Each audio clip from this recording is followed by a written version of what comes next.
All right, we should be live. Good evening, everybody. I tried to get started as close to 7 as I could, but I did also have dinner to make. So I'm going to take a minute here just to make sure everything is queued up the way it should be. I did reset the computer and just sort of refresh the VPN and such. So I don't think there should be a problem with the stream, but I'd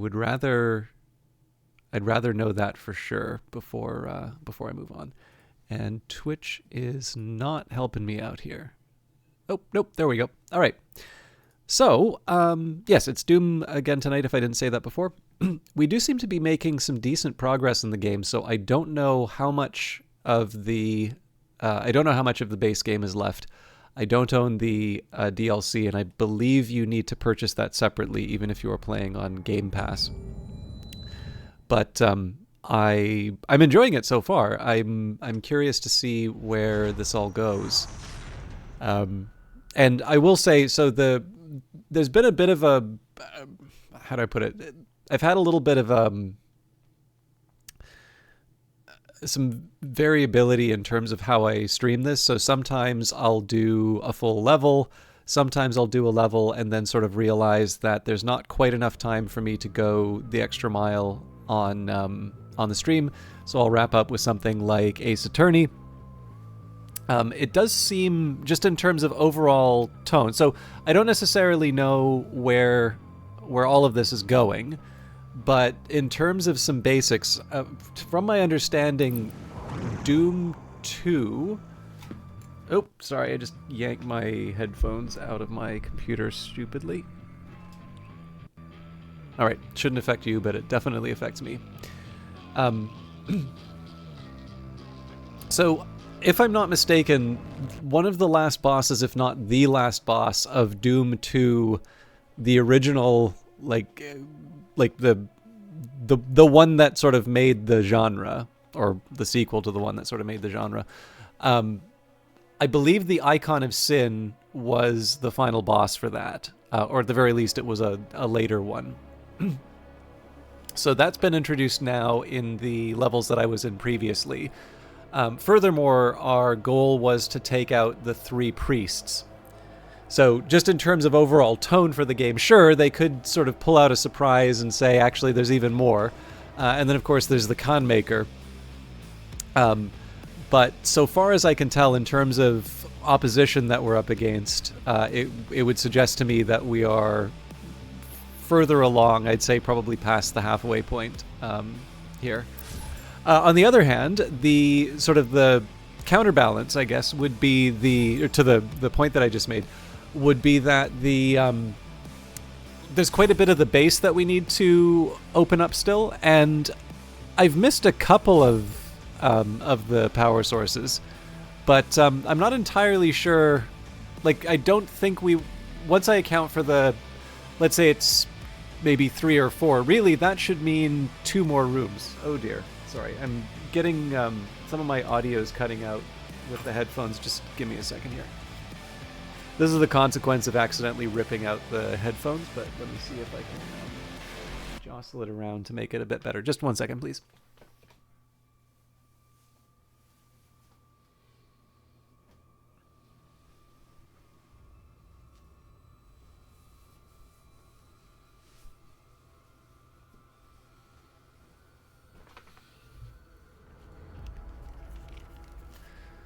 Okay, I can hear it in both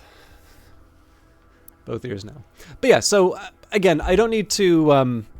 Honestly, I just don't need to speculate that much in terms of it. It's nice to have a little bit to talk about just at the start, so that people have a chance to come in. But the overall plan here will be finish up Doom Eternal. Now, the fact that I've started Ace Attorney suggests to me that maybe I should consider wrapping that up. That might be the next game. There's a couple of strategy games that I was considering. There's actually a couple of old strategy games that I could consider as well.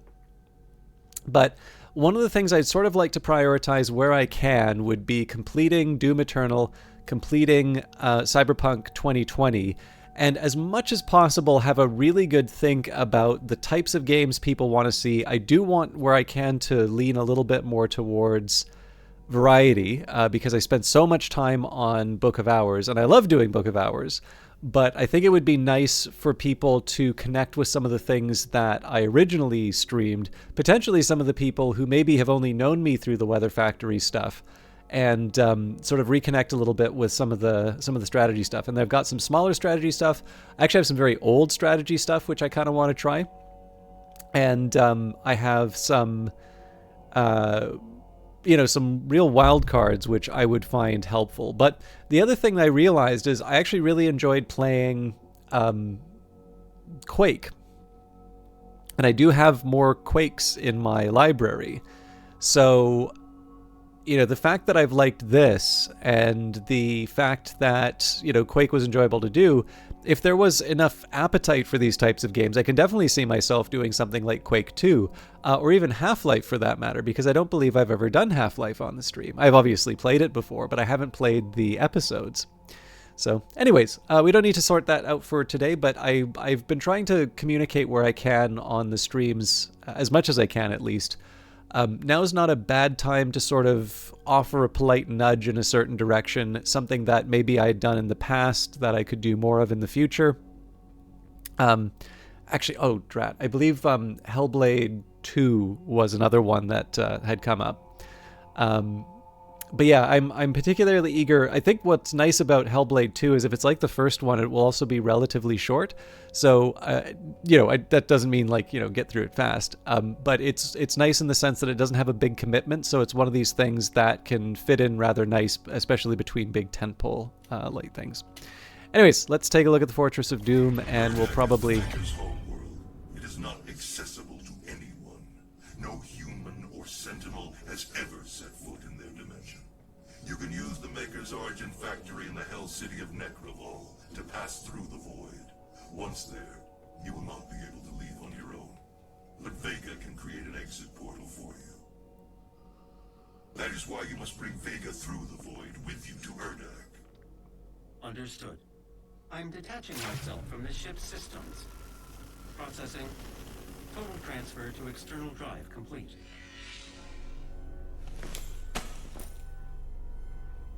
Vega is no longer connected to your ship. I will reconfigure the portal to Necrovol for you.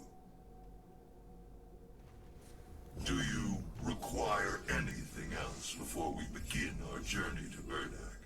You will not be able to return until the mission is complete. Last chance. This is your last opportunity to unlock items and explore the fortress until your mission is complete. Once you are ready to leave, configure the teleporter. This can't be the last mission.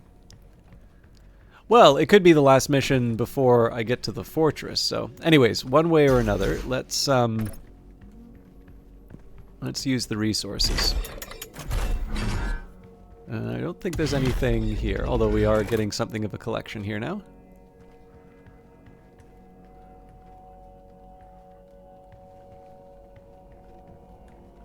Oh, this is nice, actually. I think this has been accumulating as we get new items.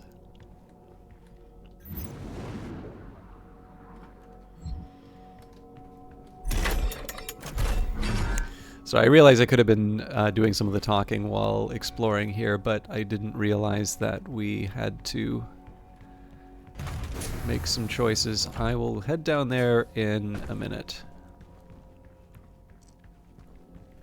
Yeah, it looks like some of the basics at least are...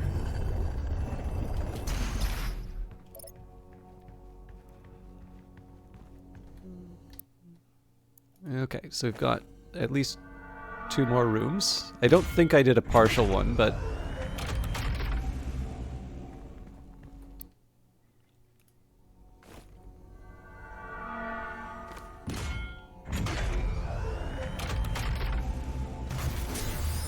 Just 1 second here.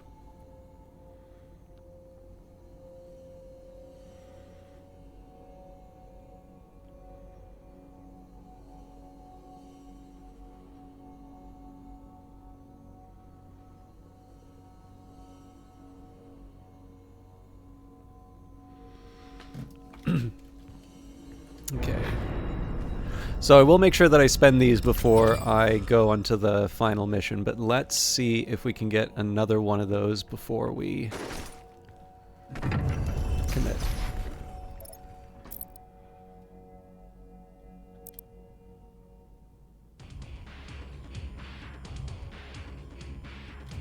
Ah, this is old person music.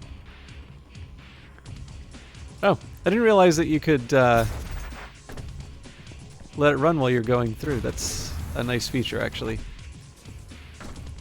So I believe if we go further down, that just gets us to the Ripitorium, which I will do before I wrap up. But what I'm most interested in right now is the extra stuff that I can get. What's this? Quad machine. Okay. I've definitely heard this before. I did a couple of levels of Quake 2. Right, we definitely got this. I didn't check to see if there's an upper level though. I would not be entirely surprised if the game sort of threw some sort of like puzzle to get to the higher levels, but now if I recall correctly, Trent Reznor did the soundtrack for the original Quake, but I don't believe he did it for Quake 2.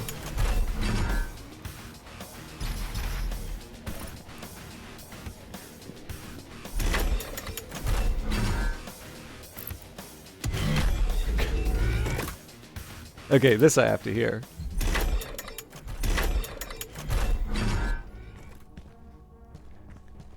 Oh, this is the old school Wolfenstein. Interesting. Also kind of interesting to see that in theory an album would be hidden behind a reward.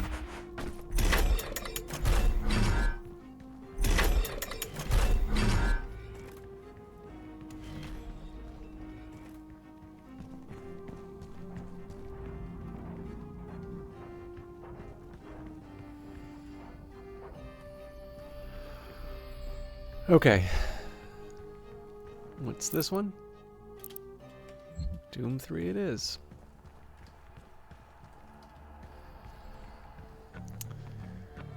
So, we can go for another Praetor suit. We can go for another weapon upgrade. I'm going to take a quick minute here because I believe this will be the last one that I can do. So I don't think it would hurt to have some Ooh. Alright, now that... I don't think that gives me that much, actually.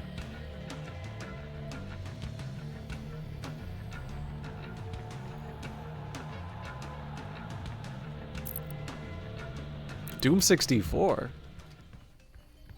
Do you have to play the other 63 to understand it?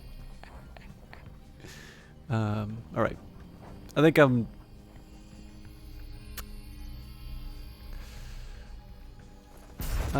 okay, here's what I'm gonna do. Let's take a look at the suit.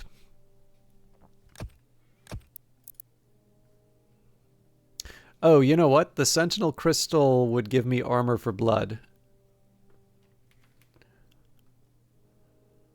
I didn't even think about that one. I think that does actually supersede some of the other considerations. Okay, fair enough.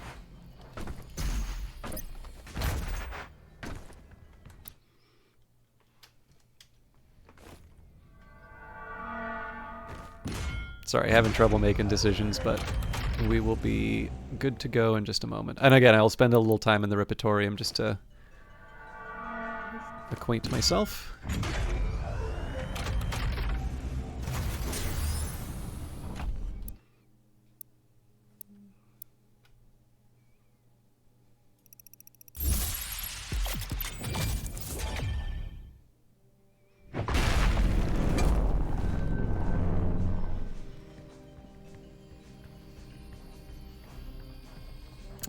Okay, so our next destination should be the Ripitorium. That's partly just to get all the bad feelings out.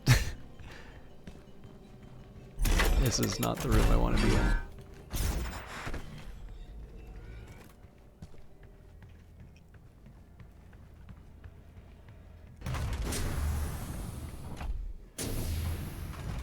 So yeah, the main motivator behind that, if it isn't clear, is that I now have 100 armor.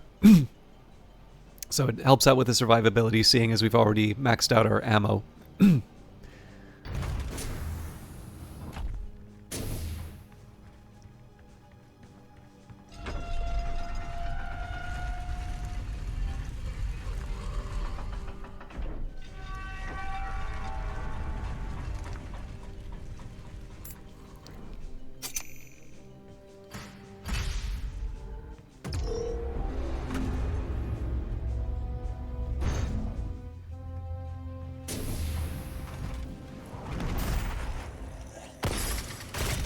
Oh, it's not going to the music we want. All right, so I messed this up already, but we can make it.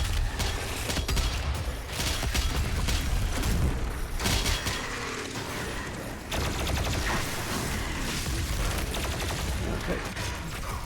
Oh god, I can't remember the blood punch. E. Okay. So I definitely need to find something to bully. That was a terrible start, but...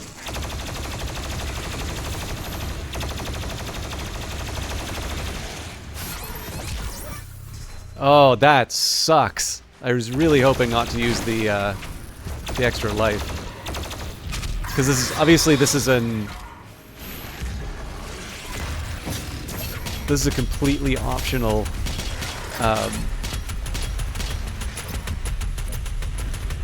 completely optional challenge. Alright.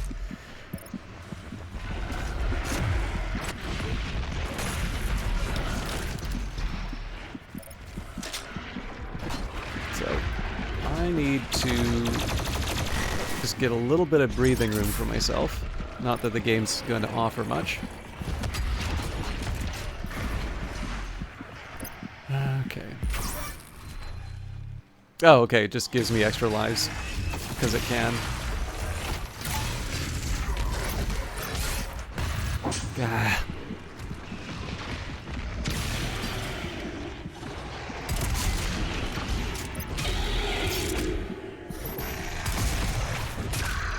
This is all because BFG Division isn't playing. Okay, I had no idea I could do that.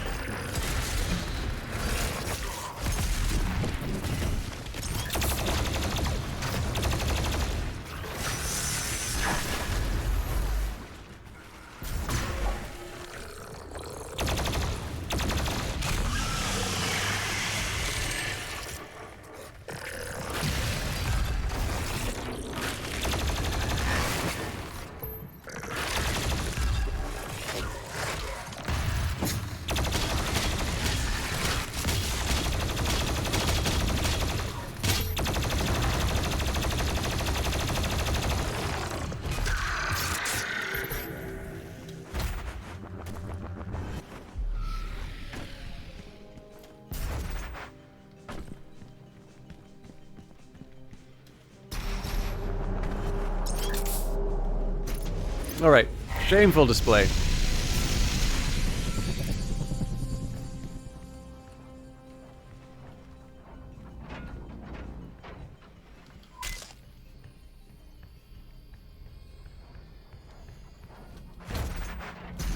Hey, Couple in Bits, thank you very much for hanging out.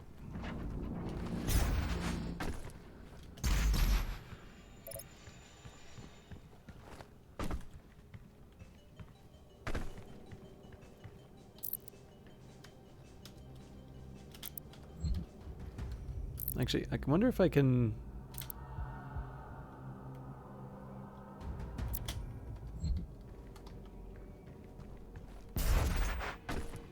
I'm debating on going back to the Ripitorium just so I can see if BFG Division plays again, but maybe we can just progress with the game at this point.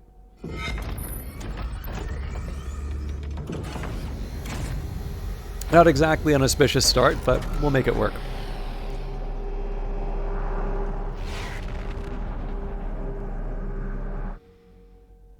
With the Crucible Blade forged anew, you begin your journey to the Khan Maker's heavenly realm of Urdak to stop her from gaining full control of the slumbering icon of sin. To reach the Maker world, you must pass through Necroval, City of the Damned. At the core of Necroval towers the accursed citadel wherein human souls are sorted, tortured, and converted into Argent energy. At the tower's peak, Argent is transmitted directly to Urdak, providing you with the only known point of entry to the Maker City. Argent energy is made from the souls of Hell's victims. This is the factory where that takes place. Necroval, the City of the Damned. Okay, maybe we won't start with the BFG. And I should be taking a minute to take a look around. This actually reminds me a little bit of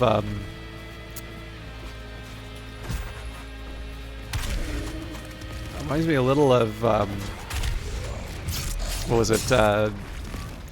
Elder Scrolls 4. Oh, come on.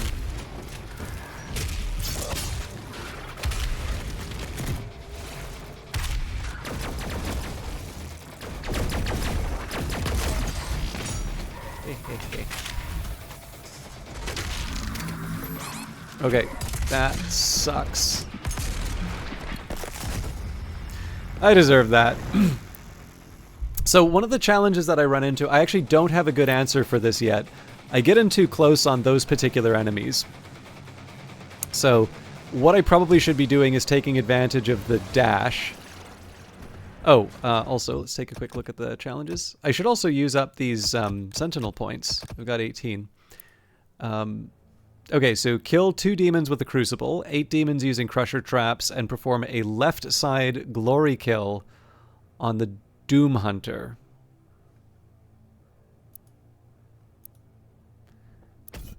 Alright. So let's start by lowering down the frag time. Scatter bombs would be fun.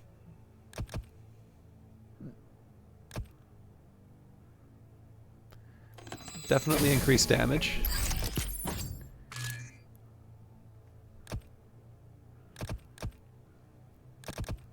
I can definitely see myself going for all the ice drops, actually. So my options here, I could try for the frag stack up. Scatter bombs is kind of tempting. Combustion, concussion. Actually, you know what? Let's save up for the 4th, and then we'll sort of spend these as I see fit.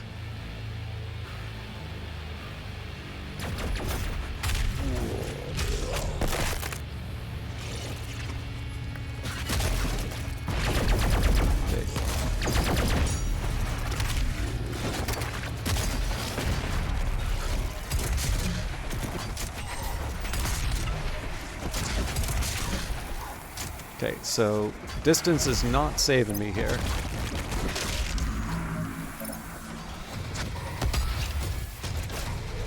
Alright, I'm really messing this up.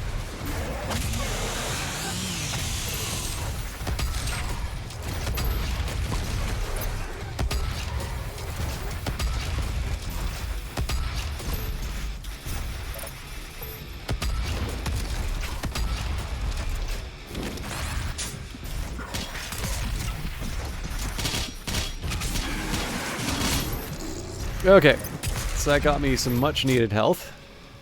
Now we're ready to be a pest.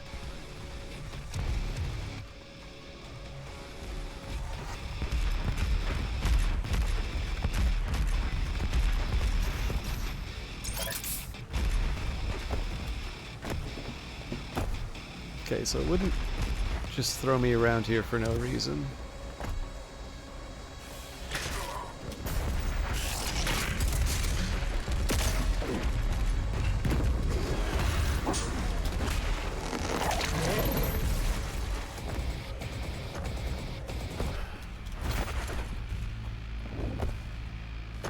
So something about the... oh.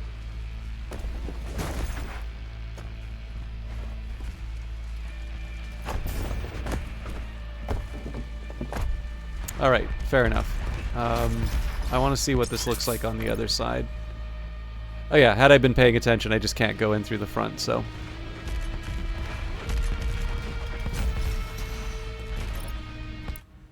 Well, that's nice. Health for blood, as long as you're at max health. All health pickups contribute to blood punch, or flame belch takes less time to cool down. Both are actually pretty tempting. Let's do quick draw belch. Health for blood might be a little bit better in terms of supporting some momentum, but the last couple of missions I've actually found I'm slipping up a bit more, so we'll get some basics down and then...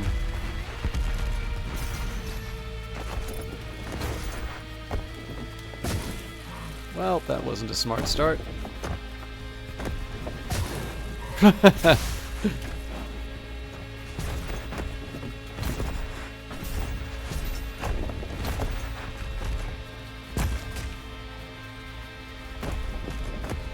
Alright, yeah, I really messed that up. Although, I don't know. Alright, now I really did mess that up. So I'm wondering, I don't think there was anything stopping me from getting there already, so it makes me wonder if there's some sort of secret that I'm missing out of this. And more importantly, can I find that secret before I cook myself?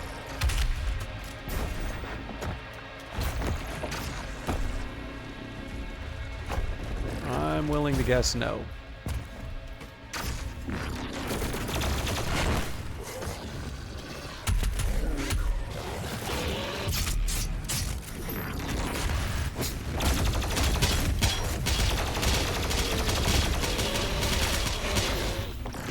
Great.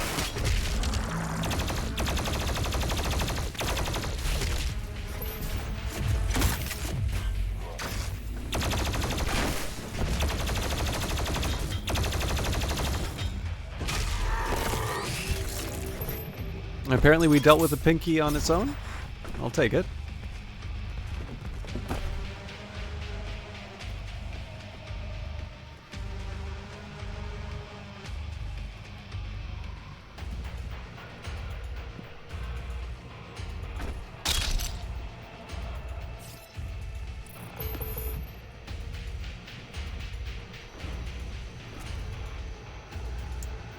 Oh, I should have taken a look as to where I could go. All right, well, bring it.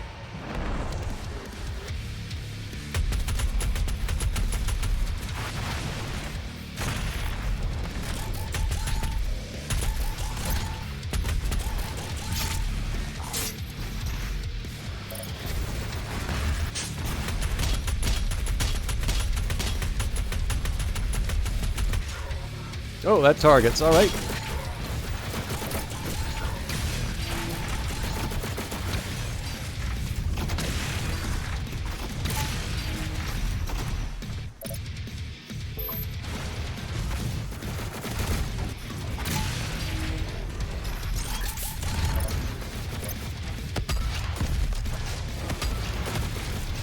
I have been trying to get the minigun and failing. There we go.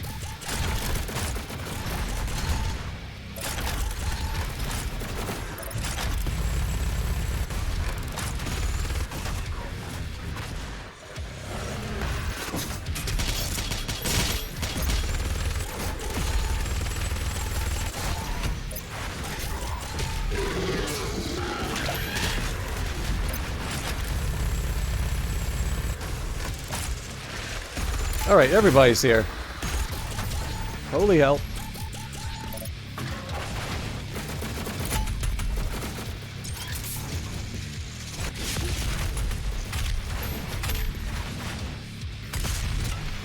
Shouldn't it be dropping health?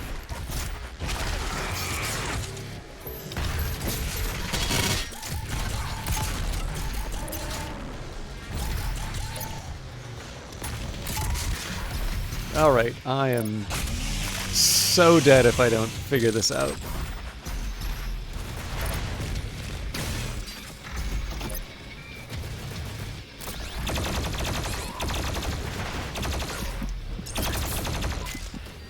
Okay, I can't take on the big guy until I get a bit more health, which should be coming from the ads. But the thing is, I need to peel them off from the group first. That is easier said than done. Ah! Close. Hey, Lord Gloom, good to see you.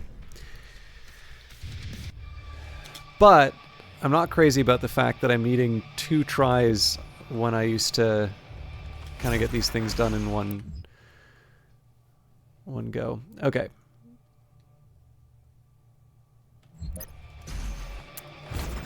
I should probably take advantage of the... I actually think probably part of the encounter is designed for me to remember that I could use my big fancy blade. Necroval, Vega data entry. The city of Necroval was built in hell by the combined efforts of the Makers and Sentinel engineers, designed to produce a continuous flow of Argent energy. Constructed of stone and fell steel on a foundation of uncounted corpses, the sprawling fortress funnels a constant stream of victims towards Calabas, the sightless judge. This ancient demon is a rare breed, unable to communicate or move without great difficulty. It exists as an overseer of sorts, awaiting as cages packed with recently slain are brought before it, determining which souls are candidates for the Argent process. Operating not unlike a large-scale slaughterhouse, Necroval is divided into many sections. The most immediately accessible portions contain the Abaddon Pit, an enormous chasm where victims are herded. Beyond Calabas, the Argent-worthy souls are directed deeper into the Black Fortress. Those who he renders unfit are discarded as waste, their tortured souls thrown into the burning sludge of the blood swamps.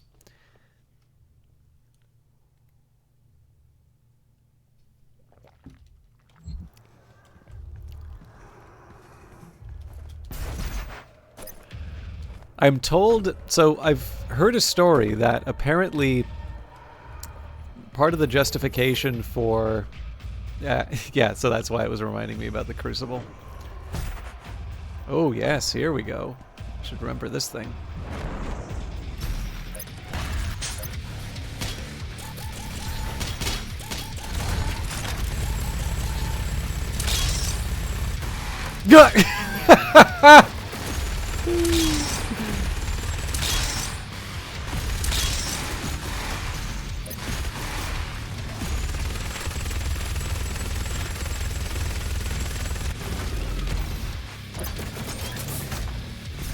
Okay, that wasn't what I had intended.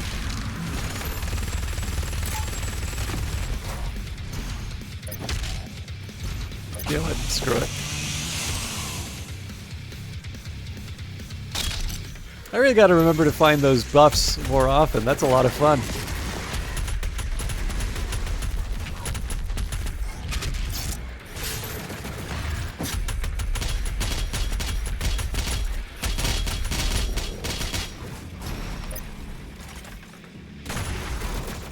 Should have gone for a headshot.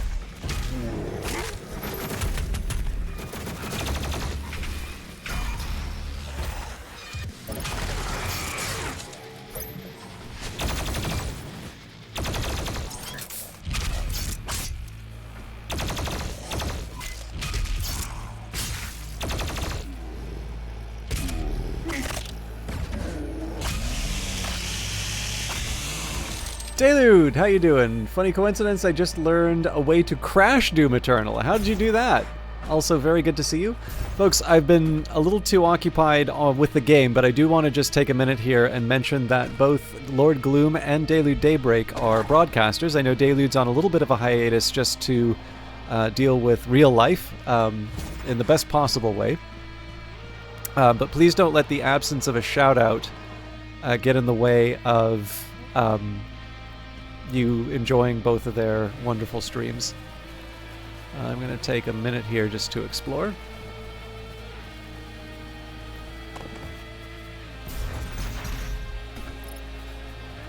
Okay, now it seemed like there was a little something, yeah. So I'm always intrigued by those. The only problem is I'm not quite sure what I'm supposed to get out of this. So presumably I can... Oh no, I have to use the... Right, so this is easy enough.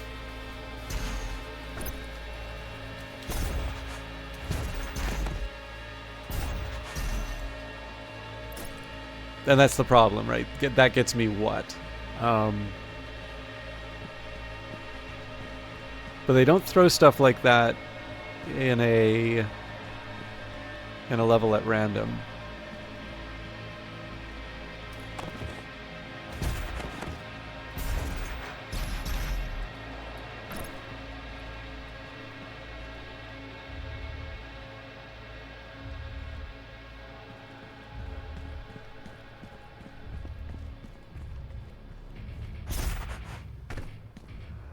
On a highest but training, guess who's now... Oh my goodness! Congratulations on your rift, and this game makes me really think... yeah, it's... This game is enjoyable purely for how absurd some of the kill animations are. Humans arrive from Earth, waiting to be selected for the process.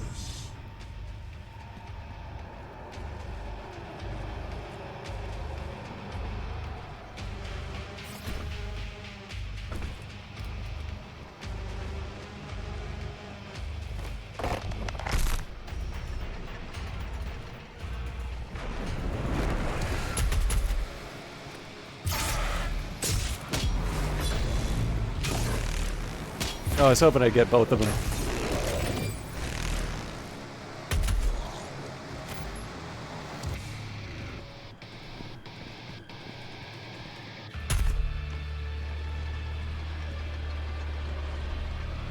Have fun, guys.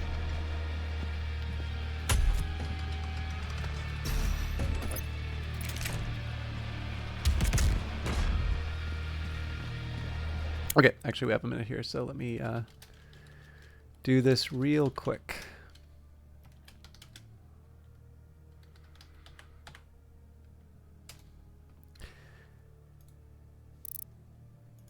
Two wonderful broadcasters who've also been very supportive. Oh, looks like, sorry, every once in a while it feels a little less responsive than it was before, so usually I can fix this just by...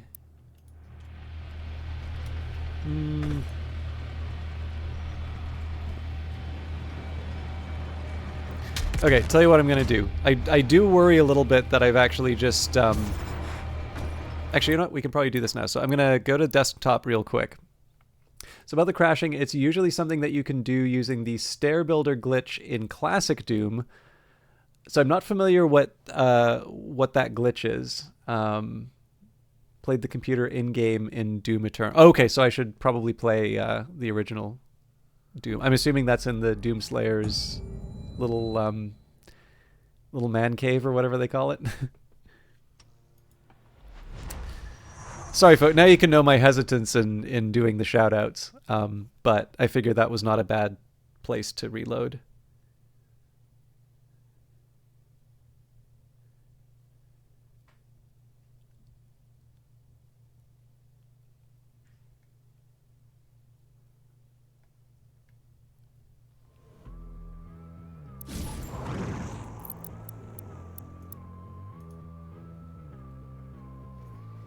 So anyway, sorry, there was this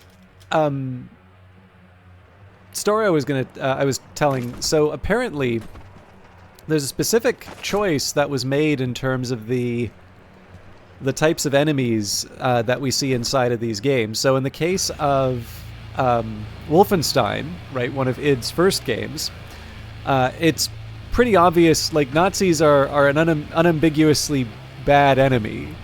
Like, actually, there's a pretty good article by Alexis Kennedy on sort of why Nazis work so well as enemies in games. And it's maybe got a deeper point about how sort of video game solutions don't apply in the real world and we shouldn't expect them to.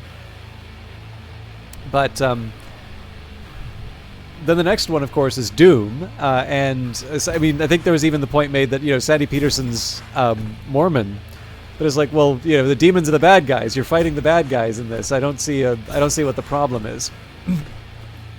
And apparently, making Rage actually created a bit of a problem at it. Not like a big problem, but I think Carmack had pointed out that Rage was the first one that really like you had like proper humans who weren't sort of established as this proper big bad, and apparently that, like, from what I understood, that was somewhat recognized as a line that had been crossed in terms of the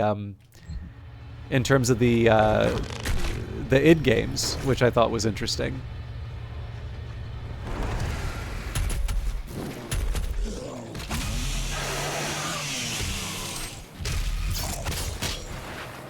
Hi.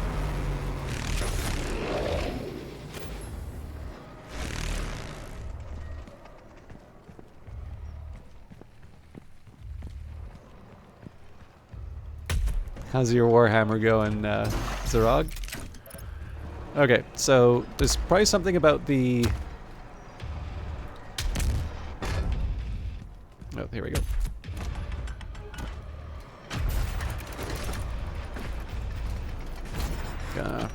I think I messed this up. So my guess is that I need to hop over the spikes.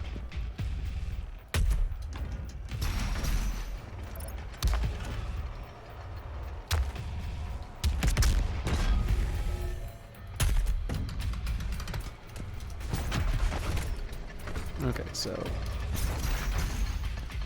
Nope.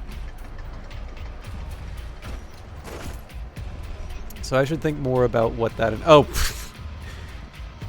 Game gave me instruction. Now I'm actually wondering, can't I just... Okay, apparently not.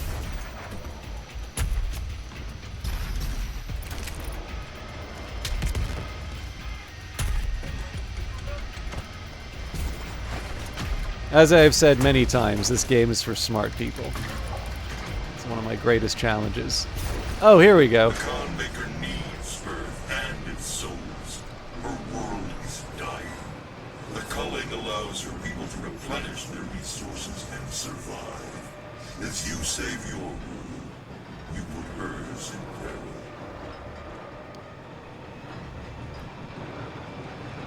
Up ahead is Kalaraz, the sightless judge. It determines who's fit to begin the soul extraction process. The rest will be discarded to the blood swamps.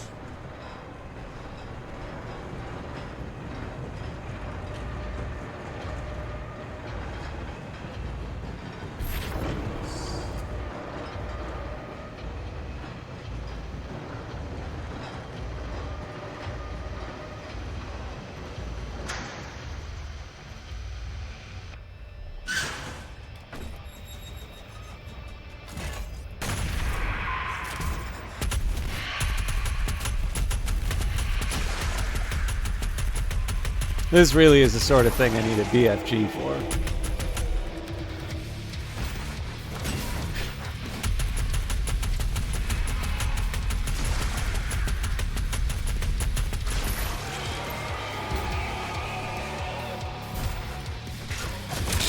Nope. Oh!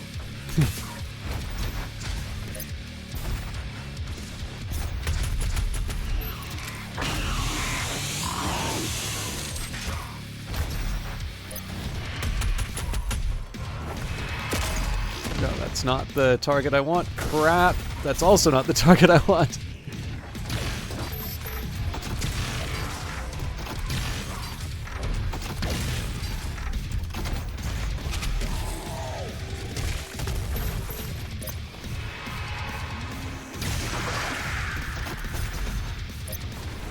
They're just gonna keep coming, aren't they? Holy crap! Okay, that bought me a little time, but...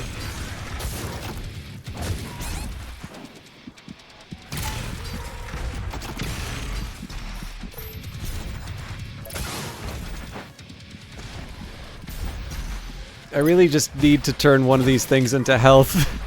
And I also need to watch where I'm moving. Okay, this could be the end of me. Yep. That's on me.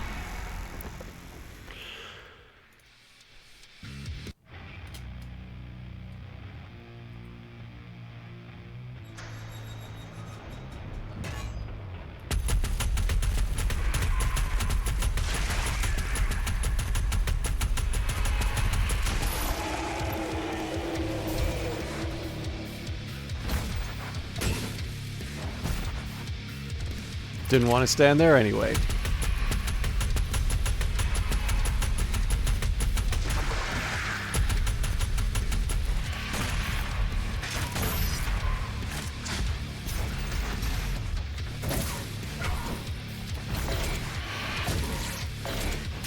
Oh, this sucks.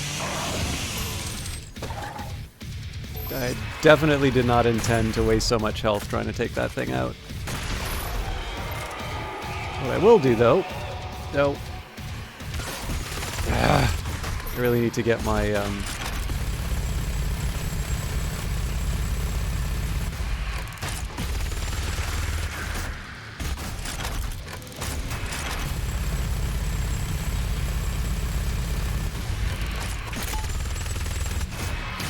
Okay, I can live with that.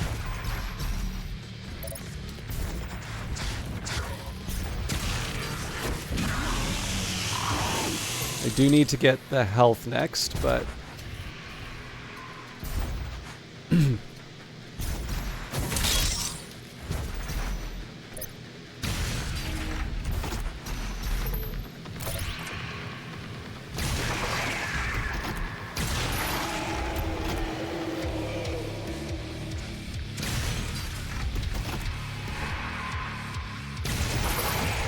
The shield is lowered. Now, while it's exposed. So needy, Samuel.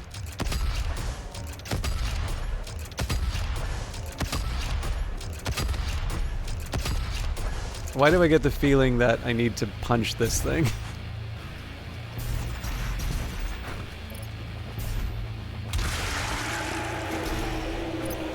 Alright. Kind of an embarrassing performance all around, but I made it. I will take the opportunity to get some health. I really could stand to get a better understanding of how I was supposed to interact with those flaming areas.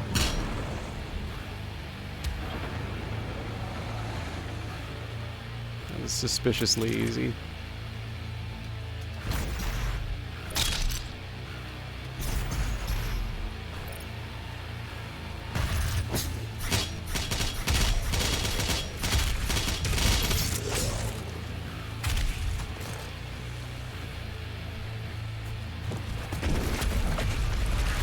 Ah! Fun. No, get back in there.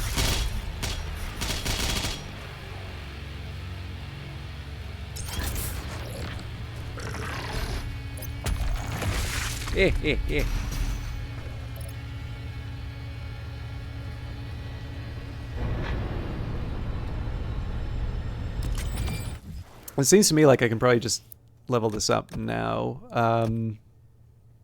So yes, I like the idea of the momentum that comes from the scatter.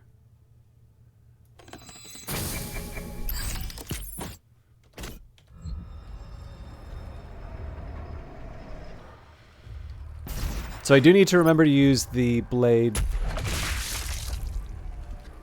I could do this all day. I do need to remember to use the this thing one more time.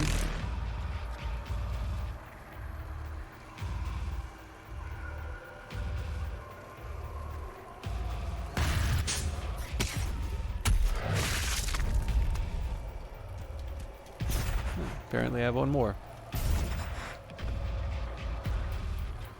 Oh, this'll... Alright. I could not have done that worse.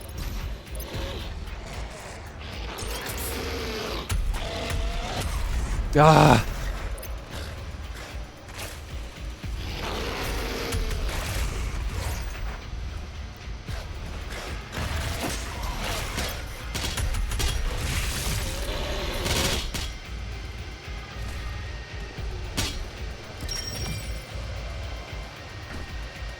I'm not quite ready to use these mastery tokens yet. I think once I get to, something that's clearly a big boss fight, I might consider it. But right now I'll just make the most of what I find.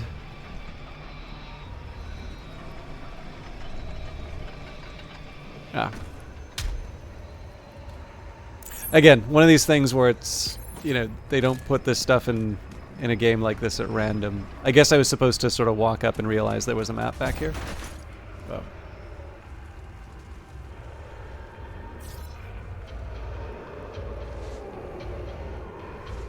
Hey guys. Okay, secret down there. I'm presumably not supposed to fall all the way down. Now, what I am curious about is if I go out and around, there's something that makes me want to say there should be a way for me to go through this wall, and that would give me the secret. But again, the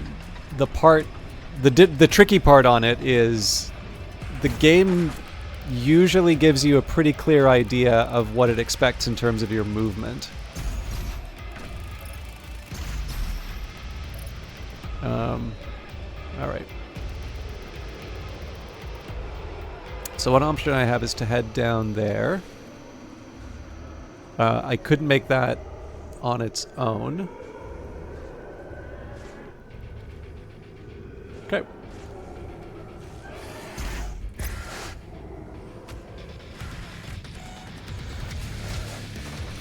Gentlemen.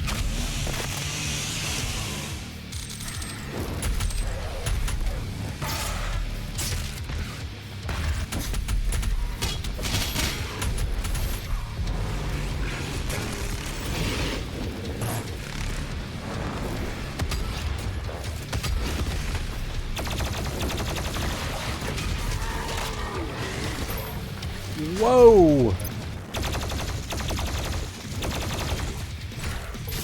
Okay, that's the one group I didn't actually want to hit with that stuff.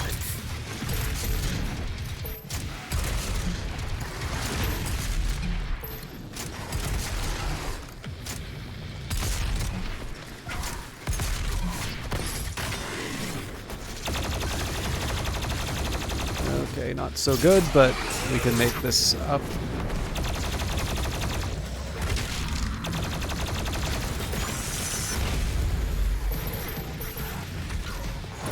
Just let me get the...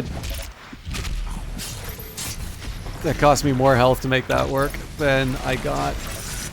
Oh boy. Okay. You'll get me health.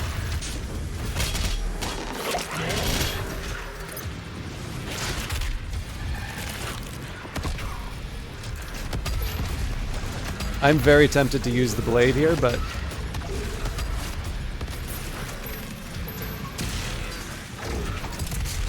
Come on. The big problem right now is I just can't see anything. Unbelievable. Alright, so I need to find out... I thought it was 5 that... No, hang on, sorry. The shotgun's at 5.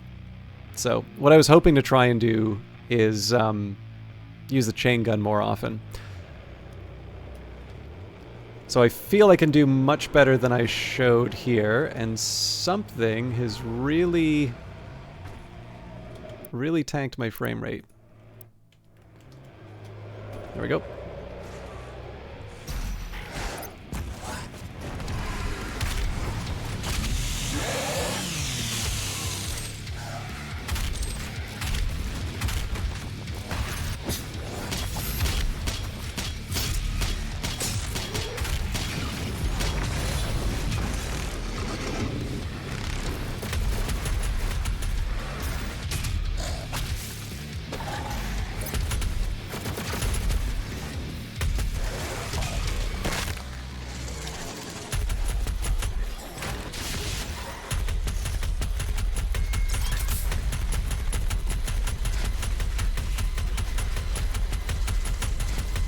I probably shouldn't be using up this ammo if I intend to use it for the later part of this fight.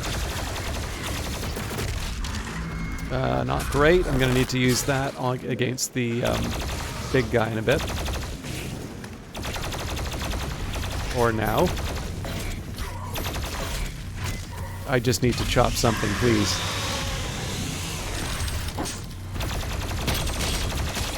Okay, this is a... So maybe, I mean, one of the options is I just stay out of that room because it's one of the most claustrophobic that I've been in, and that does seem to be... So one problem that I am running into is I do still get caught on enemies quite a bit.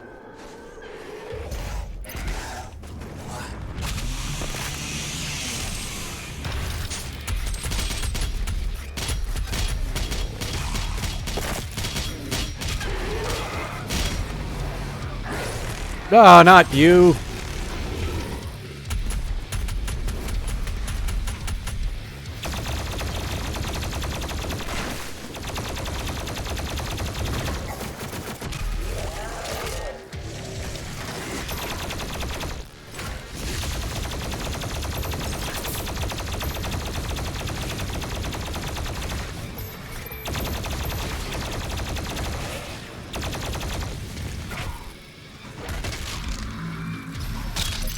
Okay, that gave me a start.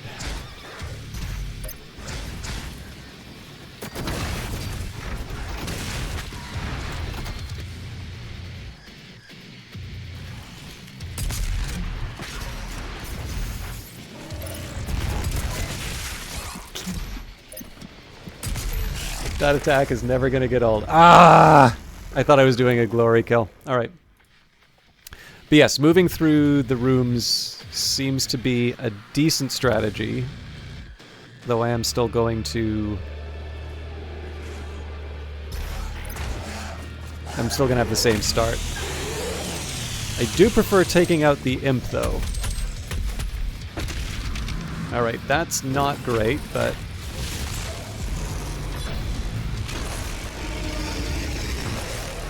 Oh, damn it. That's the second time I made that mistake.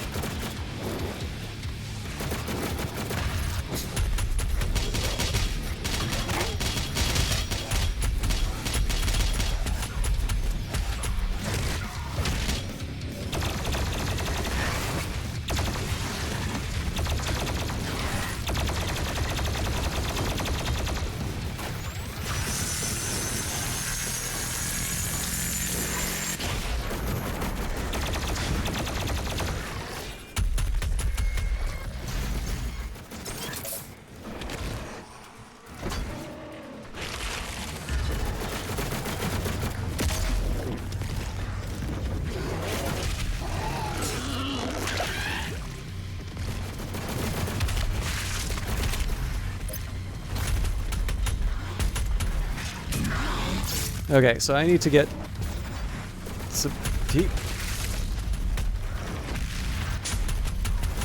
So at the very least, I'll just farm this guy for some armor. And hopefully it doesn't cost me more than I earn. Okay.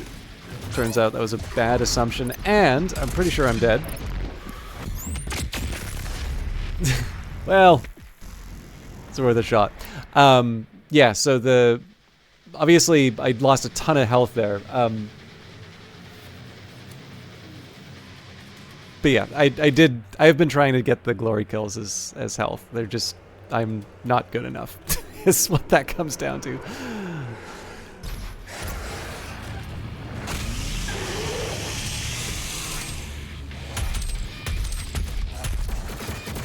Keep forgetting how many...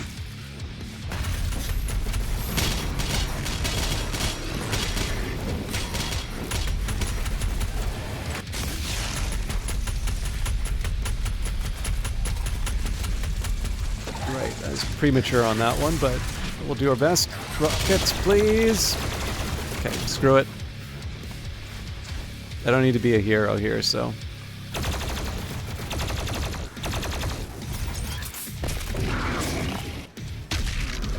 Okay, I really didn't want to give up the blood punch, but we'll just do more kills, and that should fix it. I do also need to set something on fire. You know what? Let's start.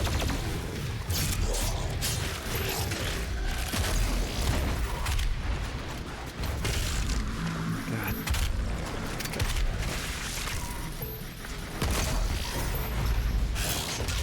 Ah!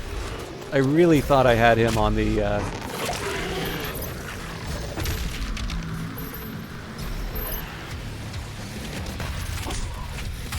Okay, that was incredibly stupid, but I've got to... I have a couple of options here.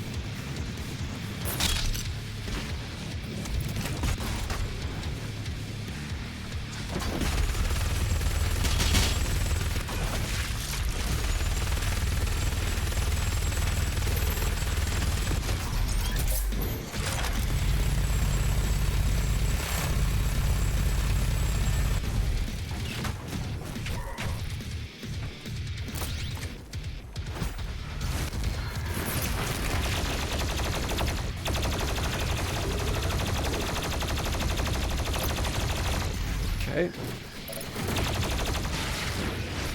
So I could use some... Oh, now I absolutely need health. Just kill the guy.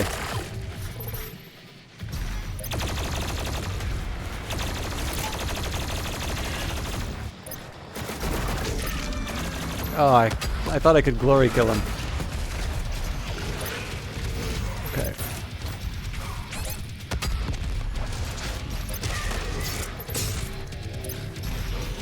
At this point, this is just earning me a little more time. I do actually need to deliver the coup de grace.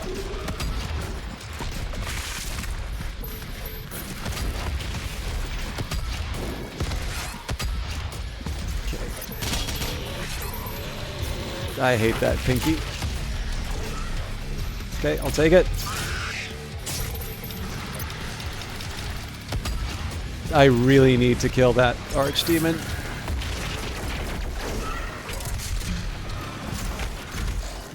Good God! Alright, we've got it. I also need to chainsaw something.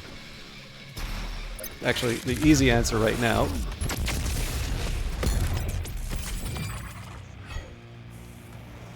Alright, that was very clowny, but we got through it. And we learned some valuable lessons. Although if I can find a body to use a chainsaw on, that would be even better.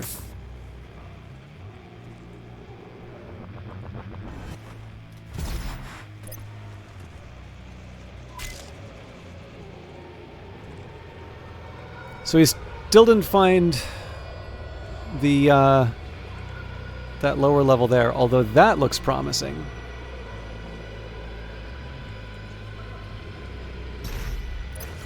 Drat. Okay, so if I just do one of these. Doubtful, but it's not obvious to me that I can't do it. Anyway, sorry. As one intends to present herself as very learned and cultured, I love how wet and gory the impacts in this game are, and I love how I can feel the bass of the weapons fire. Yes! There is some really incredible sound design behind this. Oh, alright. I see what I did wrong. So I can't take it from that other spot, but... There we go. Okay, that's good to know.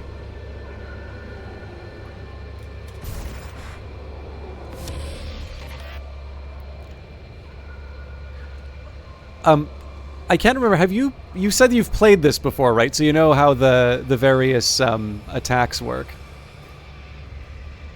I think I really just need to hope that there's something with something I can chainsaw.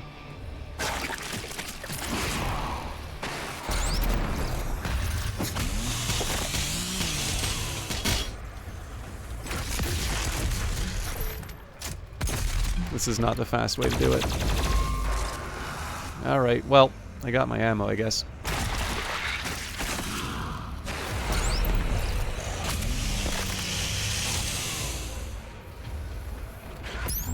Not that...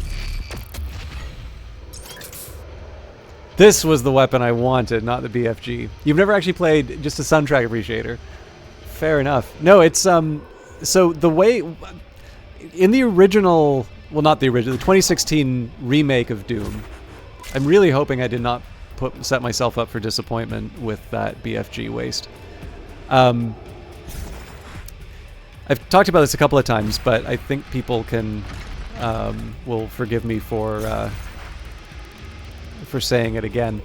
The one of the things that I thought they did really well when doing the 2016 Doom was they didn't pretend that first-person shooters had not moved on since since these games first came in, right? If you want a Doom or a Quake experience, you can get that quite inexpensively. But they did playing the game, it definitely feels like they put quite a bit of thought into how they could make something that has the qualities that were positive about those earlier games, while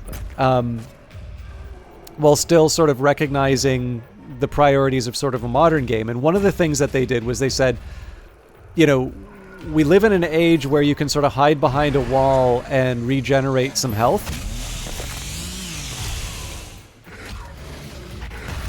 Okay, this will be inconvenient.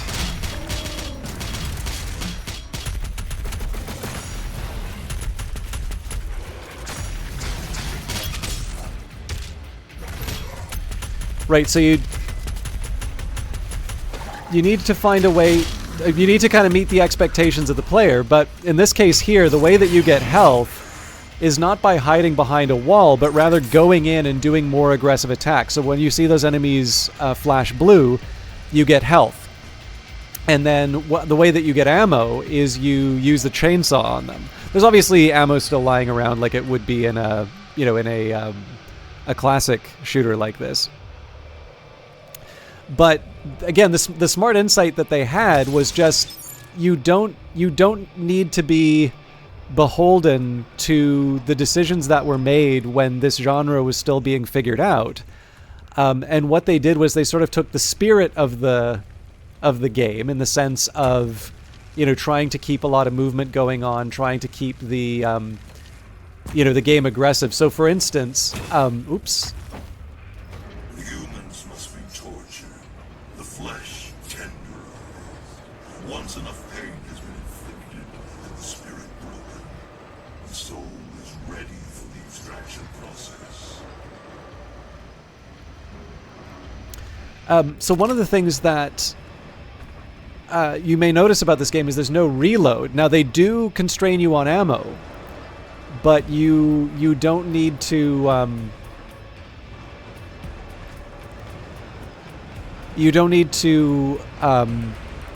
like the R button is used for something else. So the thing that was missing from the first Doom game, Doom 2016 is what I mean there, was a way to generate... Alright, I think I'm going to go higher with this, because that's probably where I get the other gore nest. Uh-oh. Oh. Actually, if you can just give me one quick second here, I just got a notification to charge my my watch before bed, and it's better if I just do that on the stream now. So I will be back in just a minute.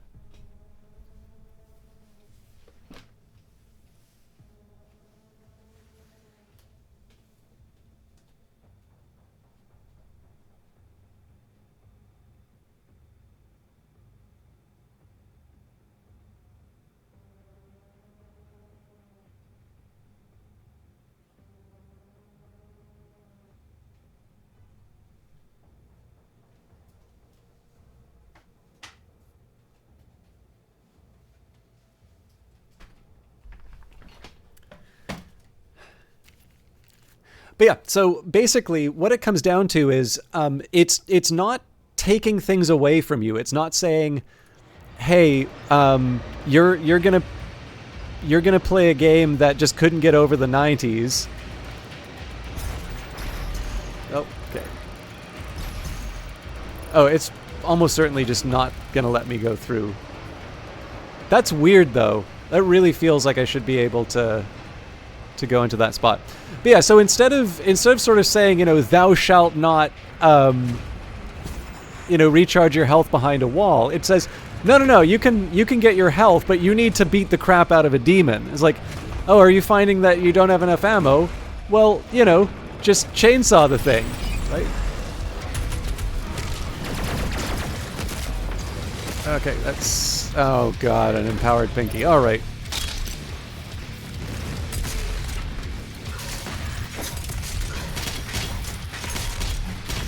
Oh god. There's too much stuff. Oh wow. Yeah. I'm really screwing this up.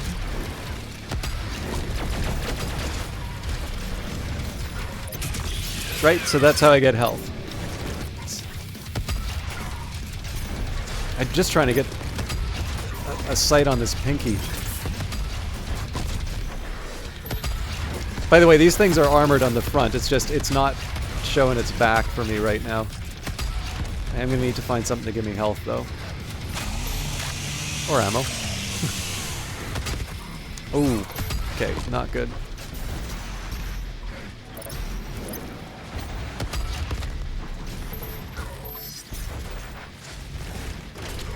Ah!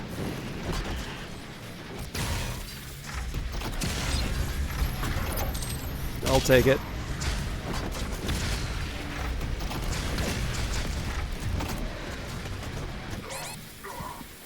Good lord.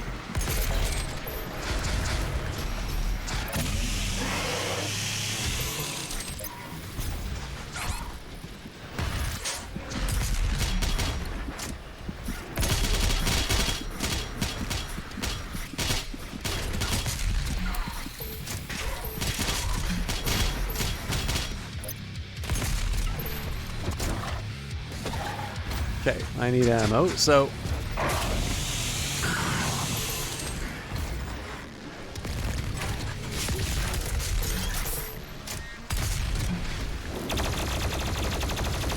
Actually, getting this guy to stay still and microwaving him would have been a good idea.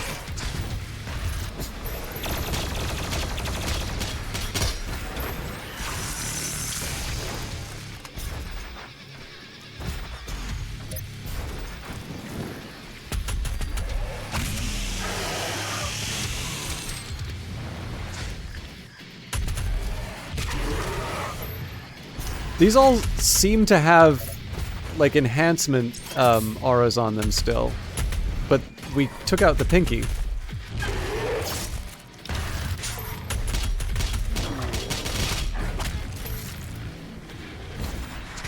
Oh, right. It's not the empowered pinky, it's the... Oh god, that's right. I gotta punch this thing. Okay. This makes so much more sense.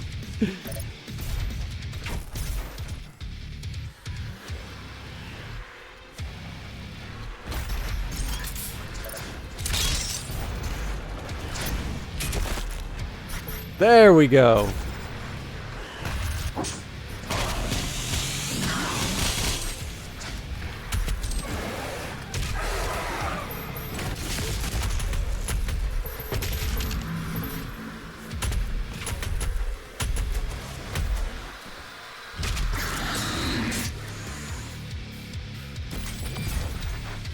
So yeah, that took way too long, but yeah, so basically the addition of sort of the flamethrower in this finally added that one last missing piece in terms of being able to get all of the resources that you needed. So obviously I've been struggling with a couple of bits. Oh, it really wants to punish me for that.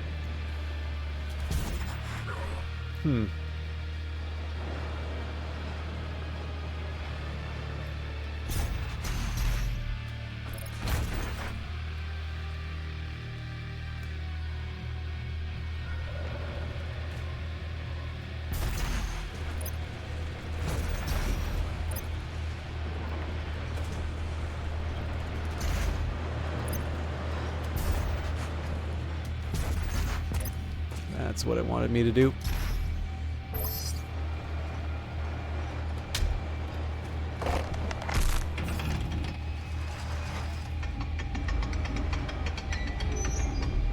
But yeah, so like I said, one of the things that I really like about this is that its approach is to basically say you're allowed to do this. You're allowed to do this differently. This is a different kind of game, but we're not going to penalize you for playing, playing the way we don't intend. It's just, it's not going to be as fun, right? You don't get to do all of these really cool kills if you don't learn how the various attacks work. Now, this clearly I've gotten the start of some kind of a puzzle here, but this only really gave me that first point of access. One step clearly is to get over here somehow. And it may be something that I need to do outside of this room, but I've never oh. Well, that's fine. I wanted to be shorter anyway. Oh god, this guy again. All right. So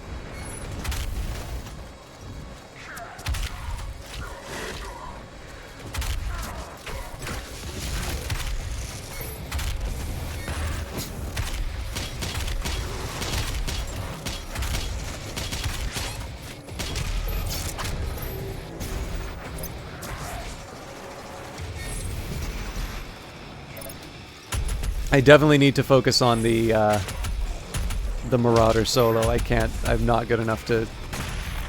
Oop.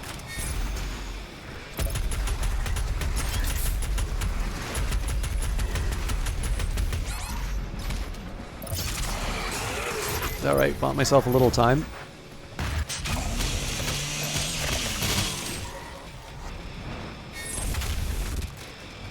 I'm calling BS on that.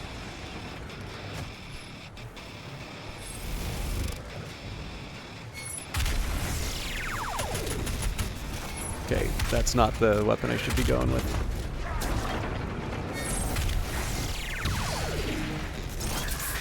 Oh, God, that was just asking for trouble. Alright, I gotta get another one of these. That's on me.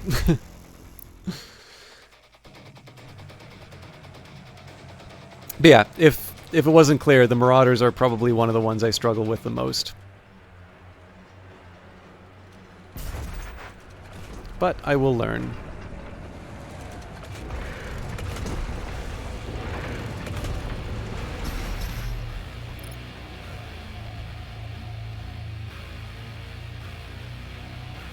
Oh, that's weird.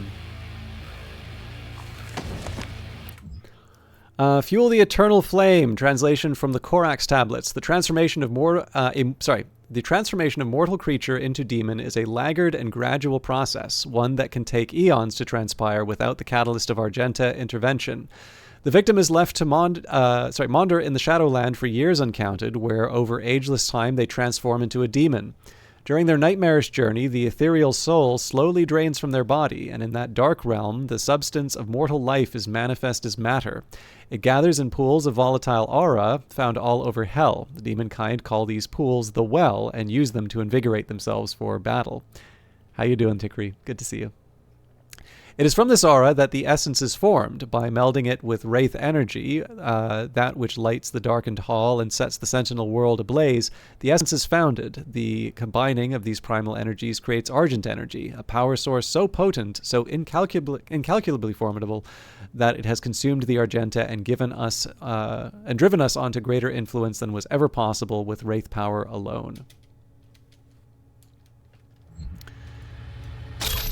I still think it's weird that it didn't make me do the Marauder fight. I'm obviously not going to get better if I don't practice.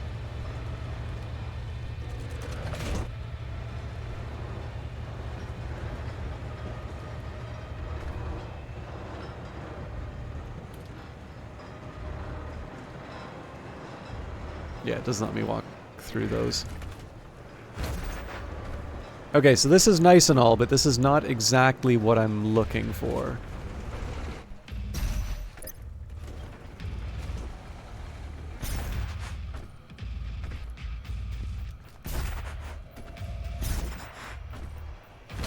I'm hoping it's not the fact that I didn't beat the Marauder that's keeping me from that room.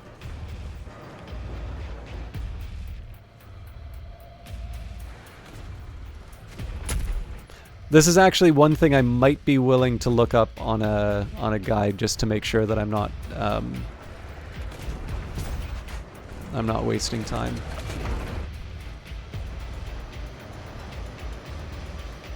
So these kind of seem to be decoration at this point. So if I try to move in here, nothing really happens. Presumably if I fall lower, then either I get caught by the raising platform, or it treats me like falling into a pit. Okay, let's take a minute here. This is Battle Through the Soul Factory. So I'm just going to make sure if it's a question of the Marauder, I might try and like reload at a checkpoint and see how I can do that. But I do just want to make sure that I'm not wasting time on something I can't actually accomplish.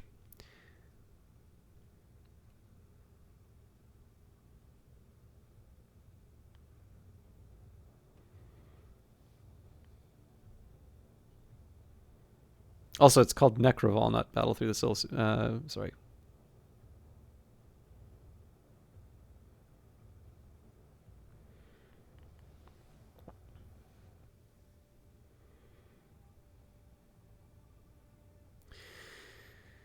Okay.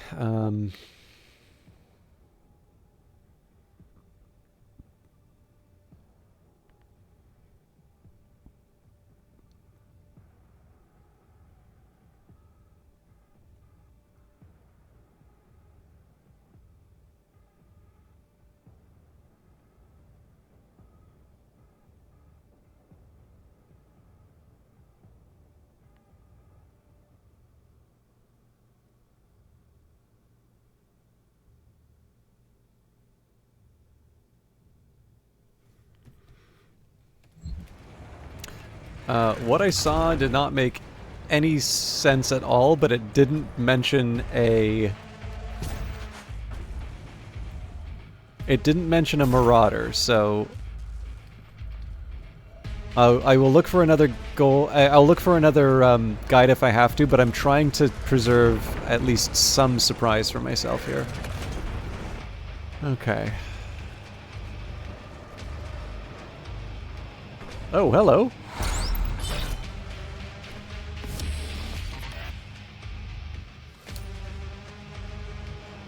Alright, not exactly what I was looking for, but I'll take it.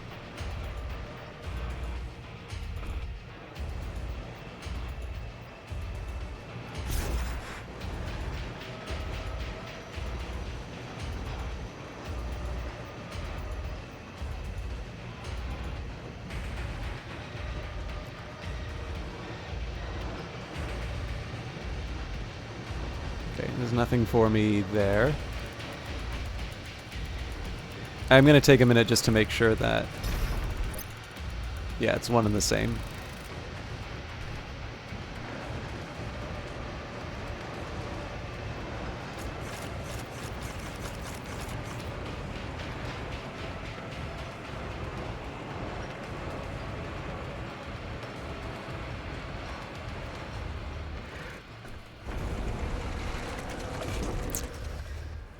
Okay.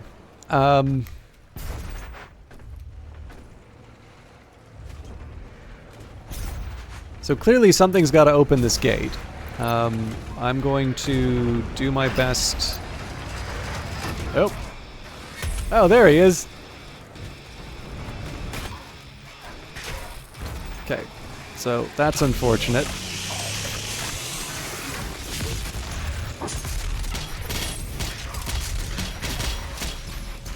I am trapped again, which means I'm probably going to die again.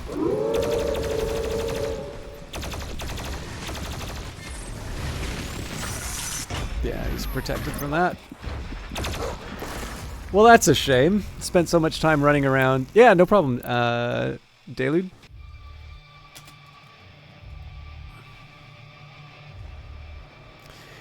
Okay, well... I'm sorry for wasting so much time, but at least I know what I need to do now. And, as a bonus, I get to, actually get to practice with the Marauder, which is something that I do need to learn how to do.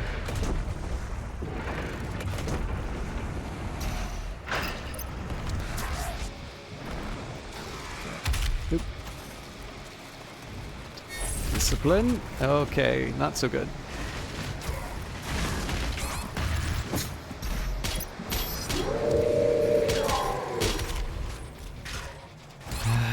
Not a good start. So I think the priority's got to be to. Yeah, I'm almost certainly dead, but let's put on a brave face. Yeah. Okay. So yes, clearly the priority's got to be clear out everything around the Marauder, otherwise I don't survive. But well, okay, there's a plan B, which is the BFG, but like I said, I need to learn. I need to learn self-reliance. Ow.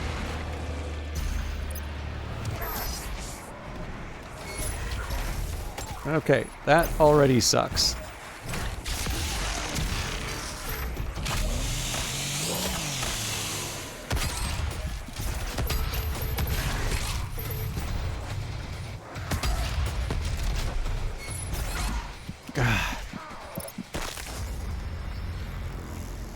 All right, so the problem I'm running into now is I keep thinking that I can jump over him, and he can easily block that. So I'm gonna need some brighter ideas, I think. Also, not starting by getting crushed by these would be a good start.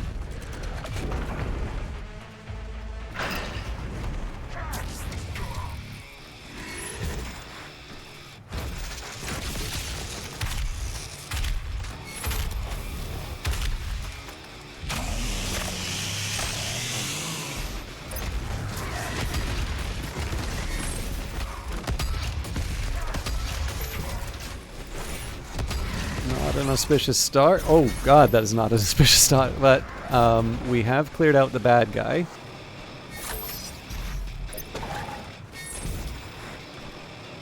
Okay, not what I wanted, but... Oh, this is a nice start. That, less nice. 6. Okay. I just need a timeout right now. Well, I mean, that's an option, but...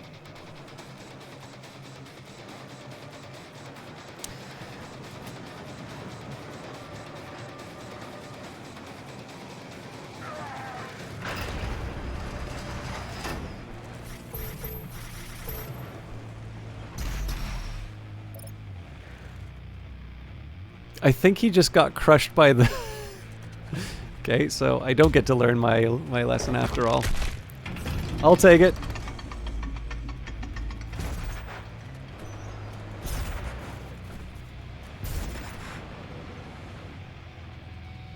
And yet...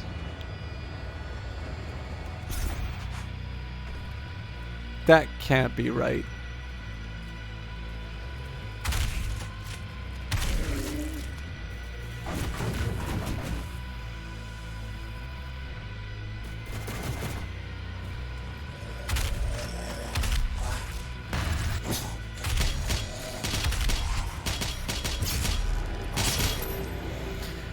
Okay,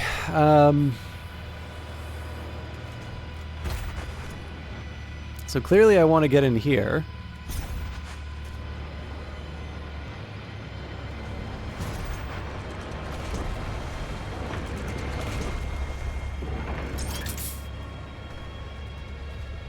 Aha! Alright. So this is going to be its own adventure.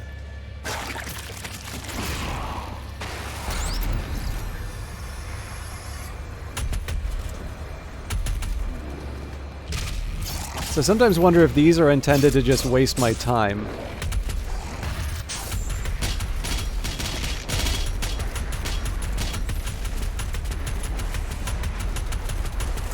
So I don't see myself doing this in time, but I'm going to put a brave face on it, and we'll just do a second round if I have to. Okay. Well, we know what we're up against. I'm going to have to get some more ammo.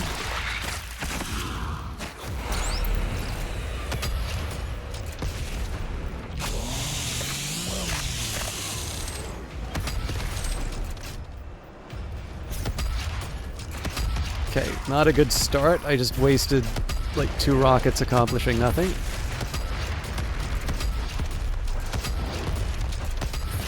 Definitely seems to have taken a lot more damage though.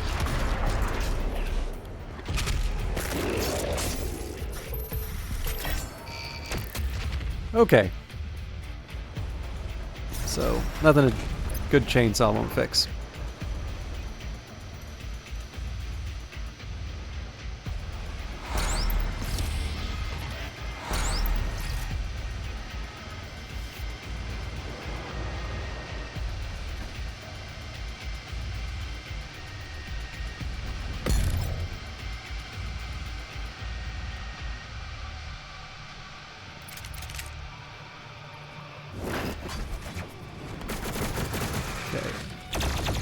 Some of this is gonna suck.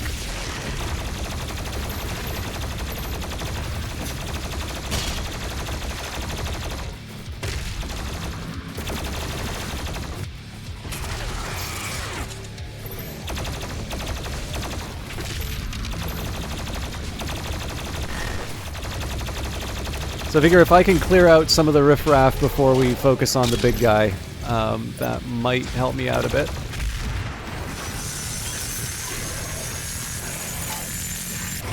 Ah, damn you!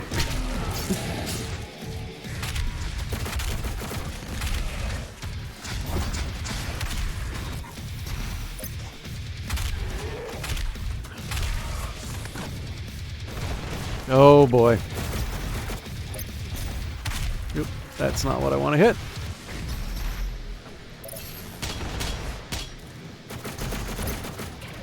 Do I have a blood punch yet? Yes, I do.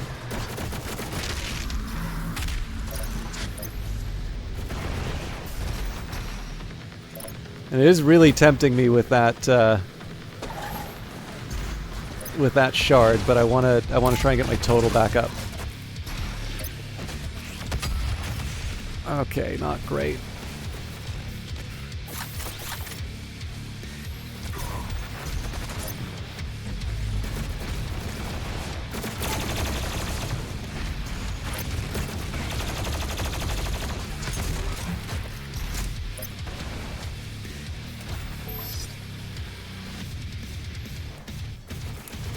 I mean, at this point, I'm just looking for anything to use a chainsaw on.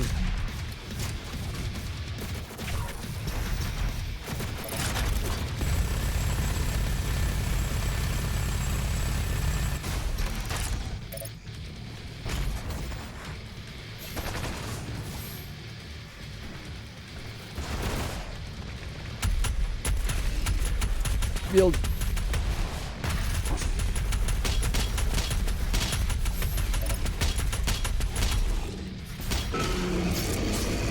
Okay, so there should be some chainsawbles. There we go.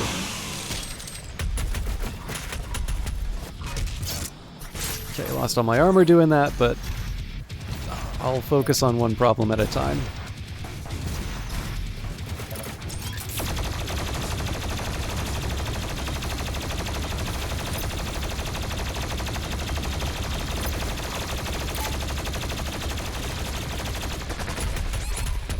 Okay, not great, because I don't have a lot of opportunities for some more armor or health. I think we go all in on trying to take this guy and get him into a glory kill, and then we focus on... Hang on!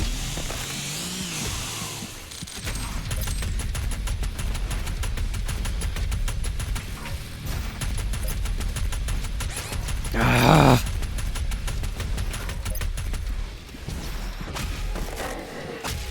Okay, so I need to do a left-hand side one on one of the other two. That should be easier with...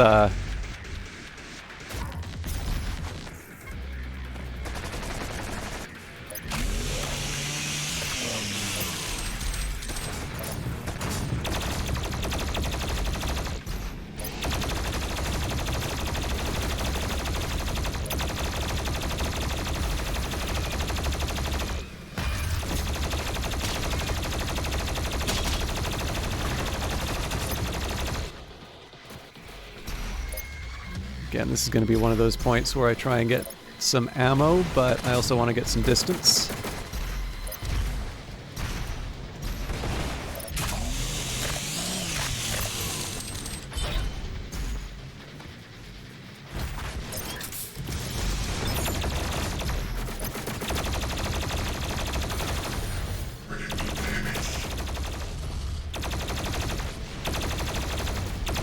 So the other thing that's going to be hard on this one is I do really want to make sure I get the glory kill, so that's going to mean a little more precision in my attacks than I normally do. Good news is, because it's just ads that are coming after me, I can sort of chainsaw them as they approach.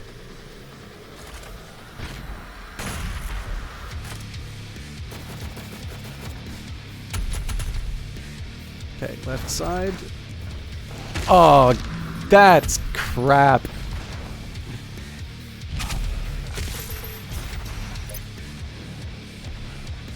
I really did not have a lot of time to maneuver on that, so I'm going to do my best to just ping him once in a while to just try and save this, but...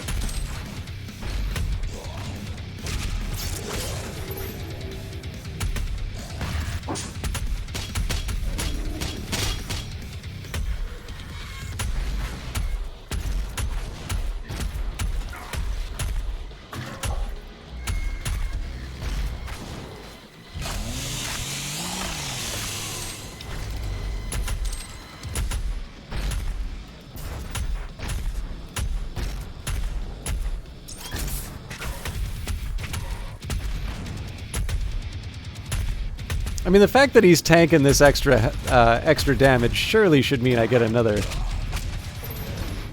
crack at it, right?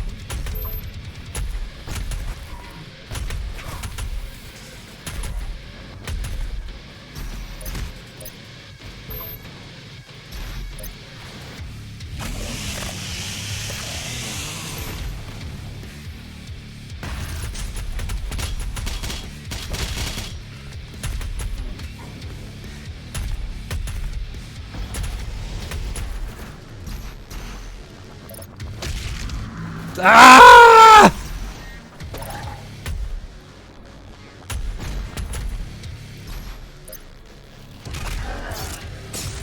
And apparently that wasn't a left side. All that effort. All right.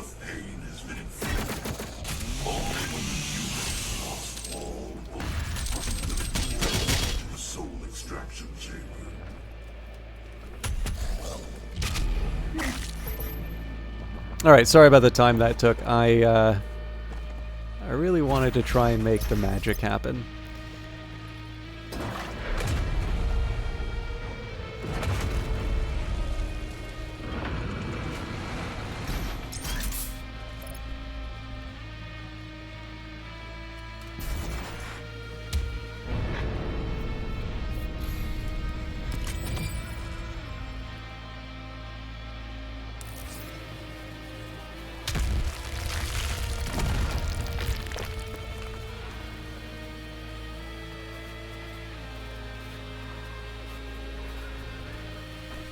What a badass.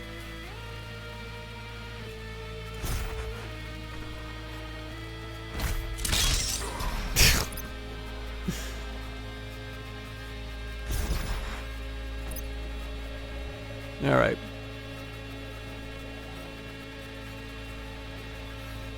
So I'll confess, I think my preference would be not to have to go after one of those Doom Hunters again, but...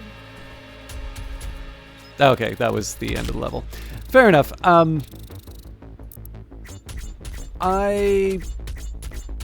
don't know.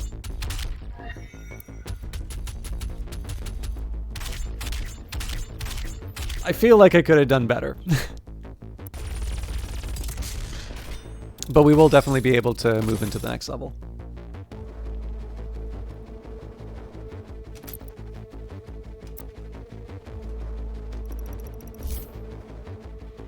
As you make your ascent, you approach the final floors of the Citadel, where souls are extracted from their bodies and converted to Argent energy. Enter the final stage of the Maker's processing plant, and use the Argent conduit to gain access to Urdak, homeworld of the Makers, where the Khan Maker prepares the final ritual to gain control of the Icon of Sin and unleash it upon Earth.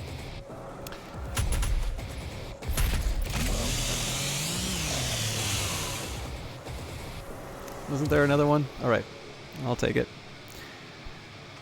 Let's try and do a better showing than the last one. Inside that citadel is the soul extraction chamber. We must make our way through into the top, where the pure Argent energy is exported directly to Erdak. It's been a while since we've seen one of the Marines.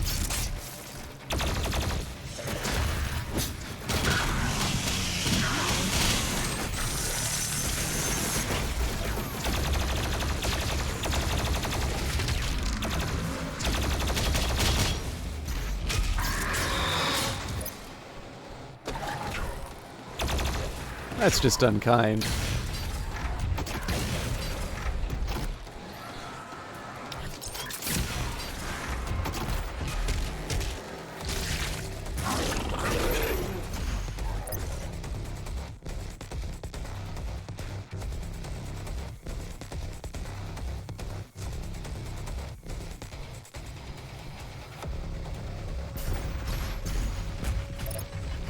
Let's not go directly into the fire.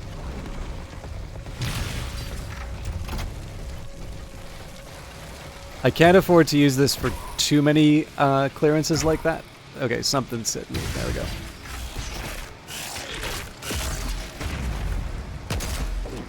Okay. I really needed the health, so I did the risky move here. Turned out, though.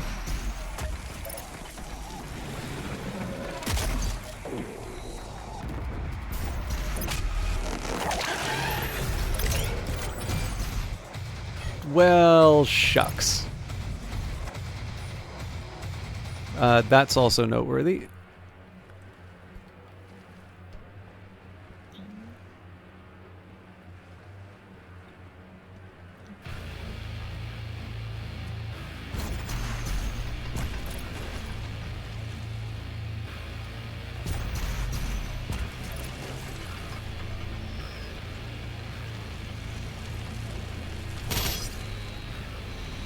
Okay, I saw green, but this isn't exactly designed to be to promote methodical decision making. I can see few opportunities though, so now this does make me wonder. Aha! That's what I'm looking for.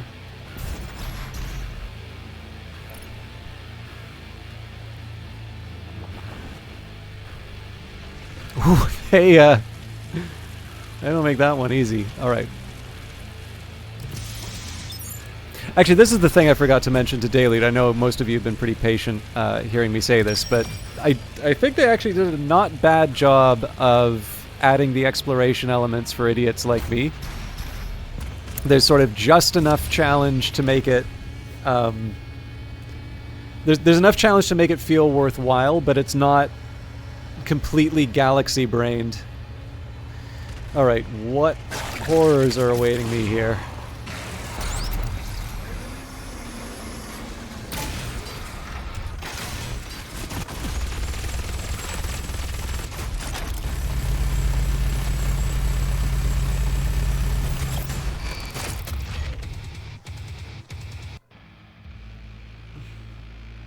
I frankly didn't even care if I was wasting ammo or anything like that. I just needed to get those things taken care of. Alright. While I'm down here, I might as well just see if there's any other ammo that I can pick up, and then we can enter the Citadel proper.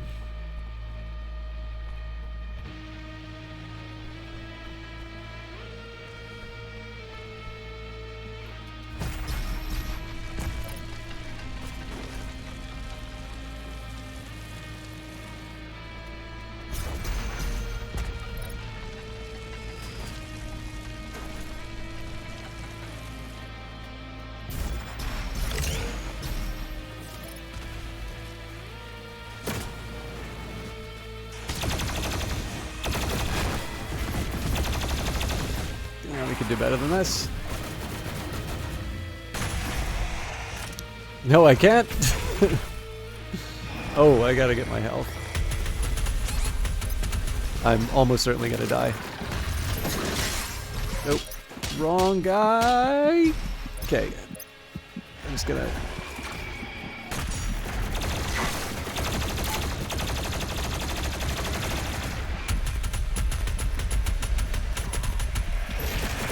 Okay, that bought me a slight lease on life.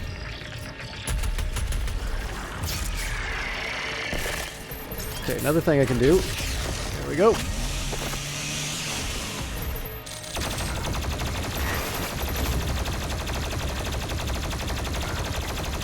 So this kind of relates to the point I was making earlier, how this is a reasonably, like, it's not the highest difficulty, but it is an elevated difficulty.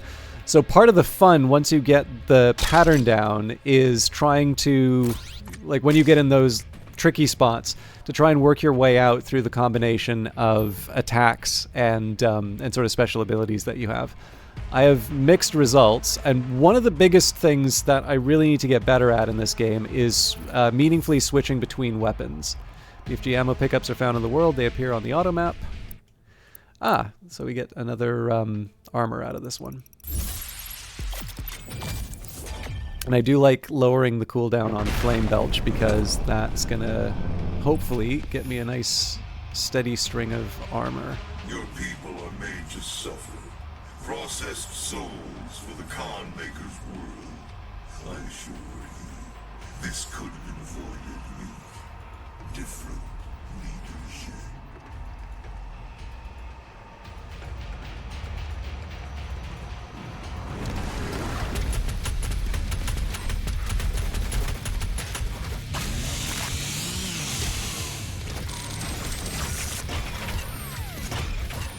Just kill the guy.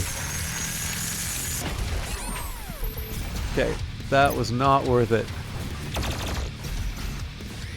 So, armor's a good start.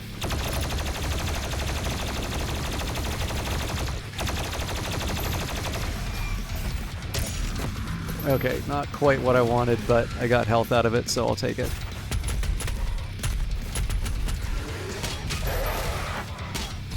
Next one's getting a chainsaw.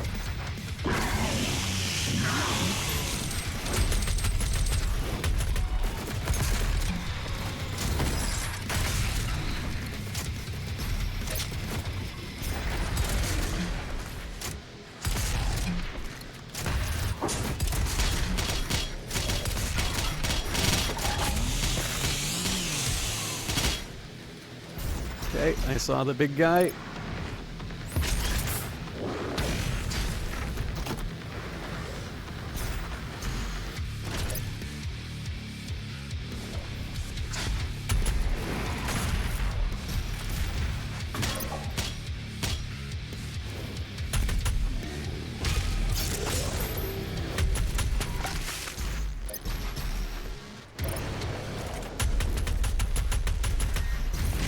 Pretty sure it said use the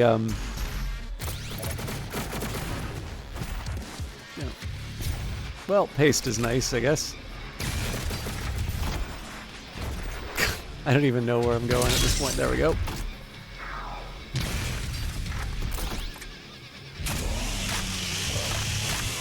Okay, where's the big man?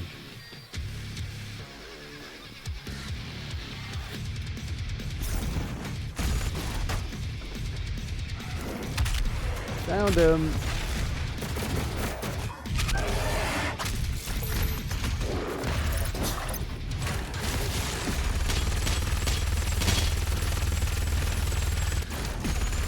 Okay. I was hoping that would be enough, but at least I can farm him for some health.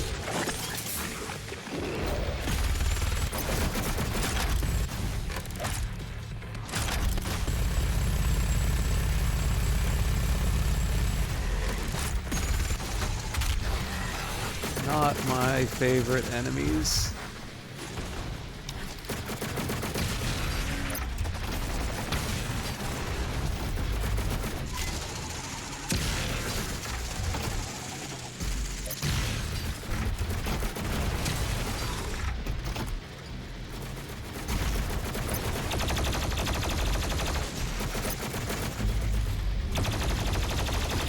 Well, I did say I wanted to see another one of these guys.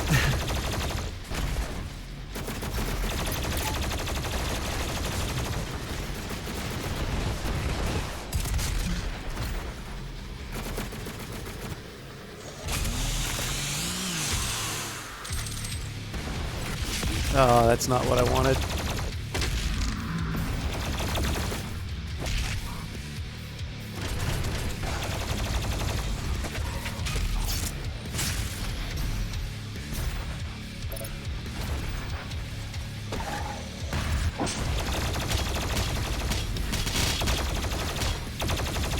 See, the problem here is I'm wasting the ammo on the wrong enemy here. Anyways, we'll make do.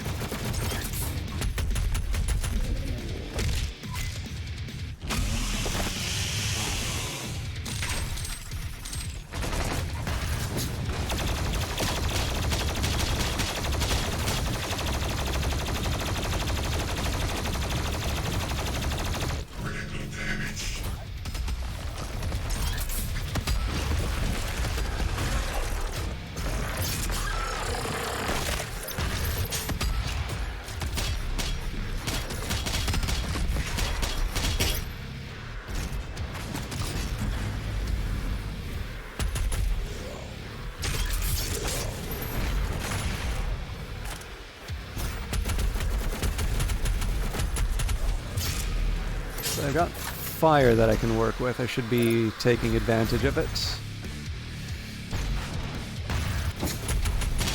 Should also be farming the big guy.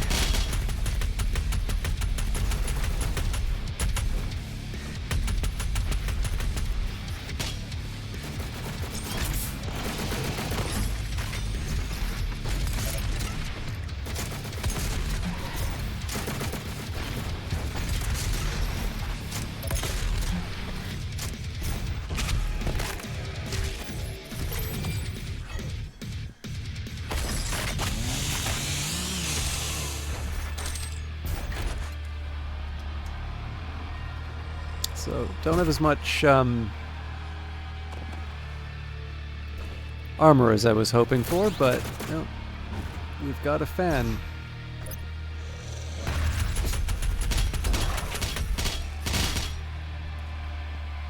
Didn't do wonders for my armor because I stood in the fire, but this works well enough for me.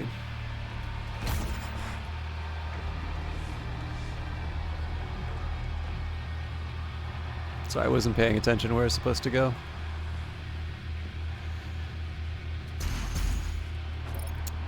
Do want to take a minute here just to make sure there aren't any fancy little bits that I can get for myself.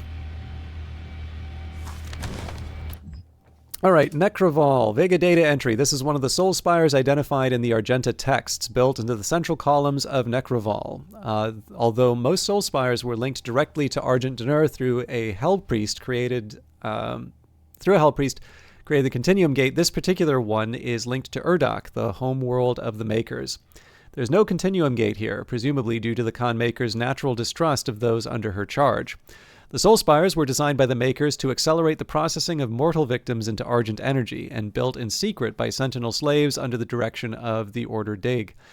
This forced labor was a crucial step in fulfilling the Khan Maker's desire for Argent, as beings from Urdak are unable to cross over into Hell's dimension.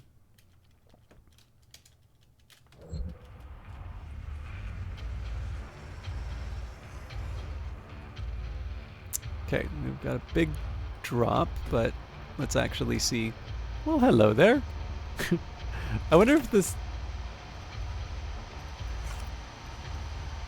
I'm trying to find out if this is supposed to be a tip of the hat to Shadow Warrior, which is its own reference to Monty Python, the Quest for the Holy Grail, or if this is a Bethesda thing because of the whole... I don't think this was intentional from what I heard, but apparently there's this thing where if you follow rabbits in Skyrim, you wind up...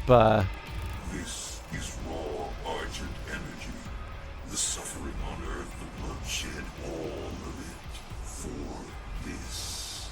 Once the soul is extracted, the husk of the human body will over time transform into the demons you fight now.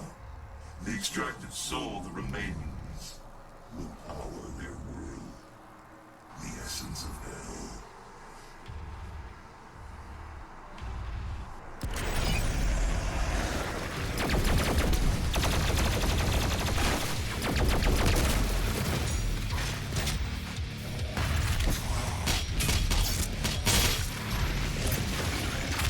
Oh, God.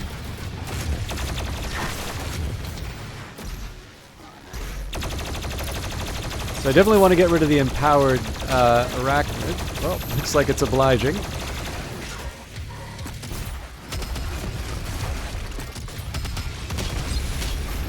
Okay, that's a good start.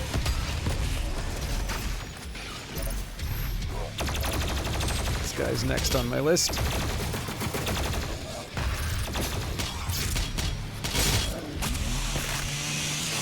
Alright, now the big guy.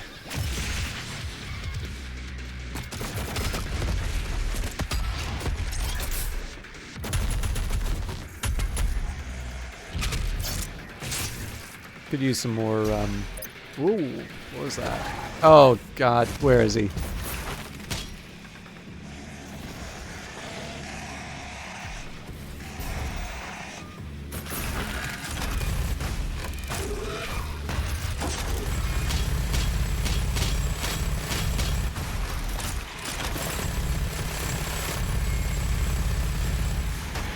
At this point, this is slightly personal.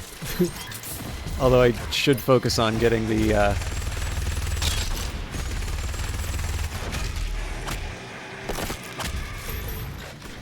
Oh God, there's an invisible pinky too.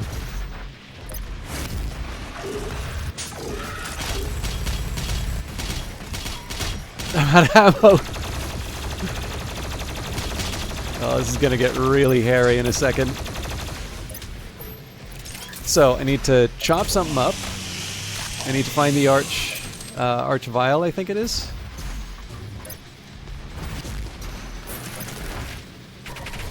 Maybe he found me.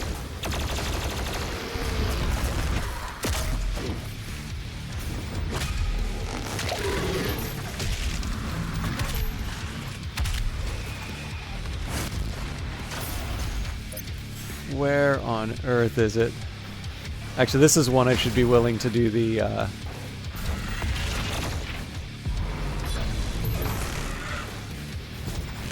Should have done that ages ago.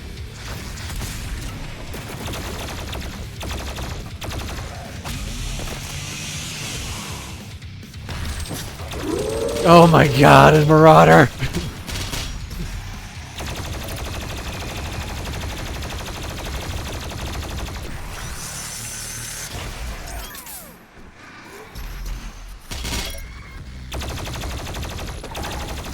You know what?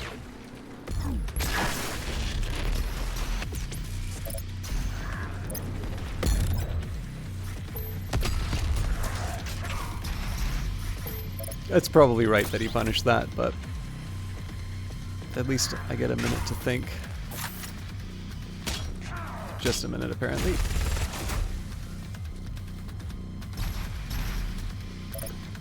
Okay, there we go. I have the tools I need.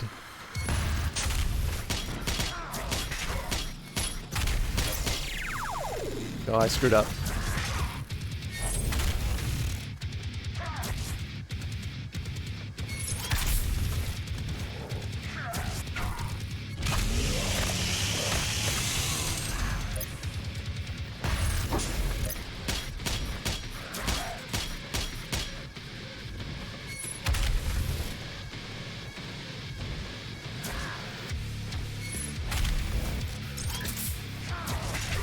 Oh, my bad.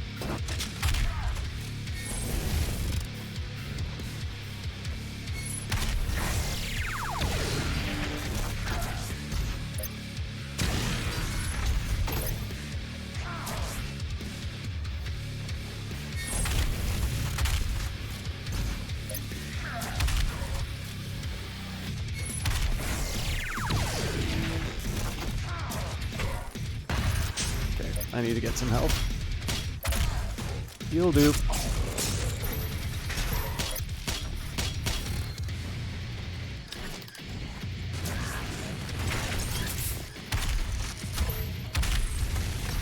Ooh, that was close.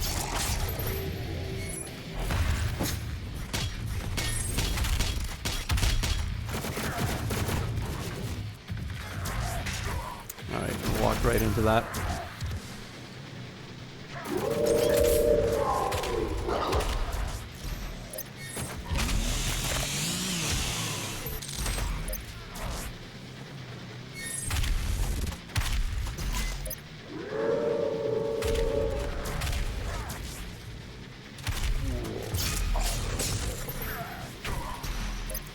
focusing on the wrong thing.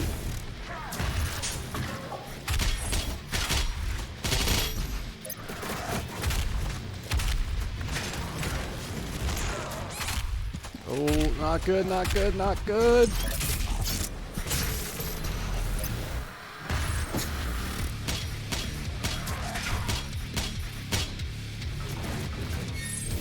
Ah! I have only myself to blame for that, but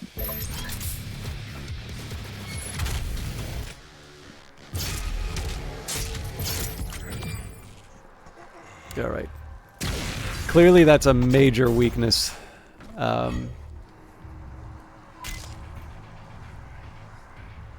The other one. Okay, 7.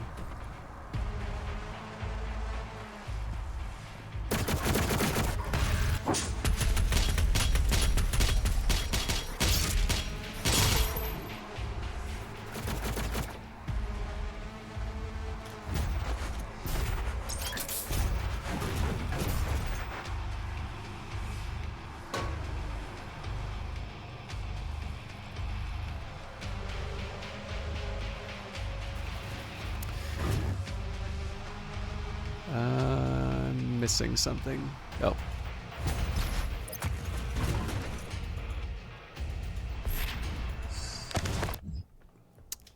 Fuel the Eternal Flame, Part 2, translation from the Korax tablets. The Maker's need for the essence is prime. Without it, they must suffer the monstrous fate of transfiguration and see their wisdom and faculties slither from their twisted forms. By the bidding of the Khanmaker herself, the Order of the Dig has devised a method to improve and accelerate the production of the Hell Aura.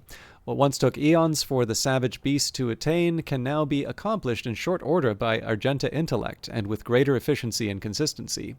We constructed the Soul Spires, vast halls erected in the savage lands by our slaves and under direction of the Order. Even though we raised a monument on the ground, demonkind does not harry us during the assembly of the Soul Spires, for the Khanmaker herself bartered a deal with the Dark Lord that rules over the Shadow Walkers. A bargain was struck. The demons would be given fresh worlds and souls to consume, bolstering their forces and expanding the corrupting domain of hell, and the Makers would be granted access to the flow of Argent. The procedure inside the Soul Spires is thus. The captives are tortured until no semblance of humanity remains within them. Bereft of hope, the mortal soul is vulnerable and can be easily extracted. This we achieve with a machine from the enlightened mind of the Khanmaker herself, the Evulsor. Once the Evulsor has done its deed and the soul has been extracted, the victim's body is ejected into the wasteland where, as before our cunning meddling, it becomes a demon over time.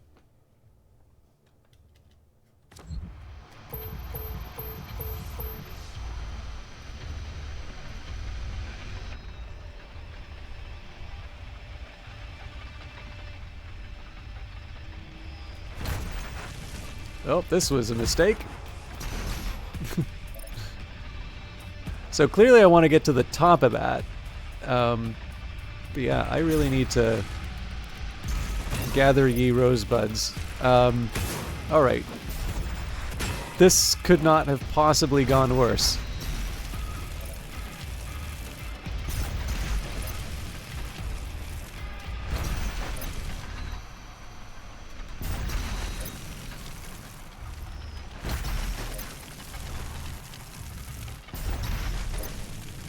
Okay, so how do I get to this last one? Well, I better make a decision.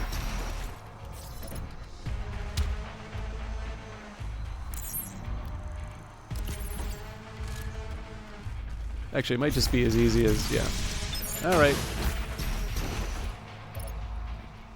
Any other insanity I'm missing down here? Well,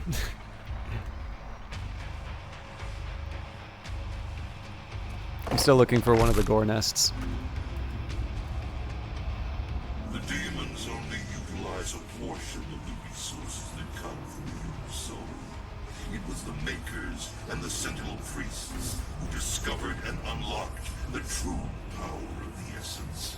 They combined Sentinel and Hell energies together, refined it, and created Argent. With it they did wondrous things.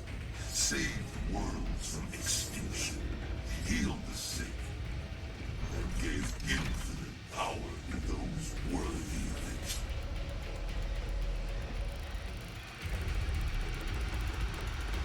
So I don't think there's anything down there for me. I do notice that there's a text.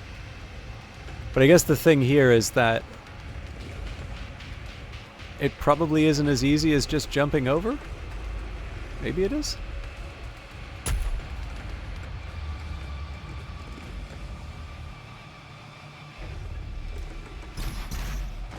This facility was built in secret. The Night Sentinels never knew of its existence.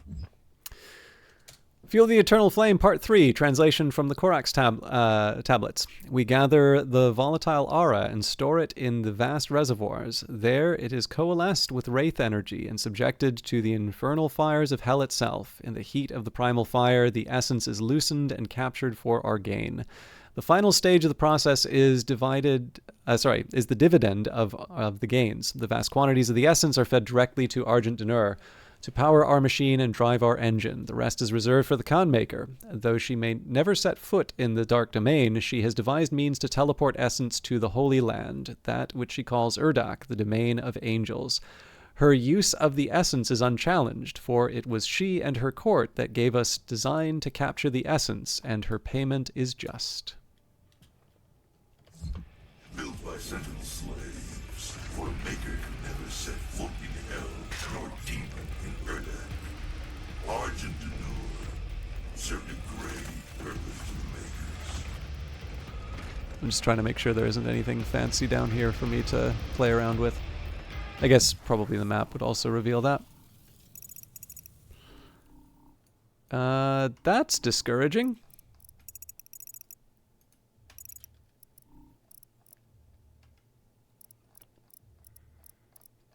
So apparently we lost our opportunity for the extra gore nest.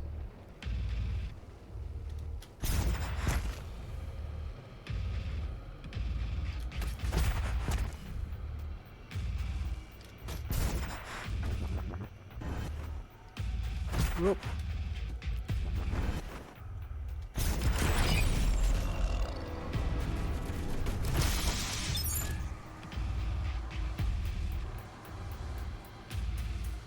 Well, it told me there's an empowered demon somewhere, and it's shooting at... Oh, okay.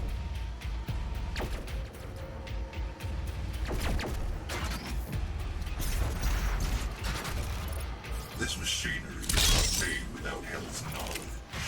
The deal was struck with the Dark Lord. In return for access to more worlds for Hell to devour, the Makers siphon energy from the dead. It is an unholy union and cannot stand any longer.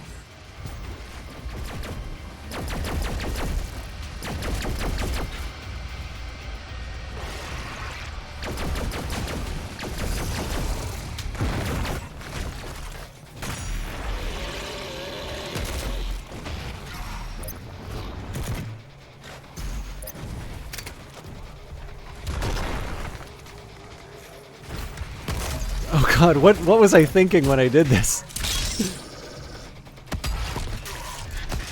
Oh my god.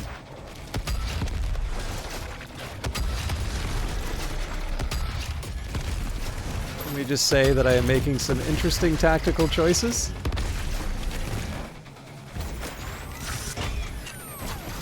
There's more than one? Okay. We'll deal with them one at a time.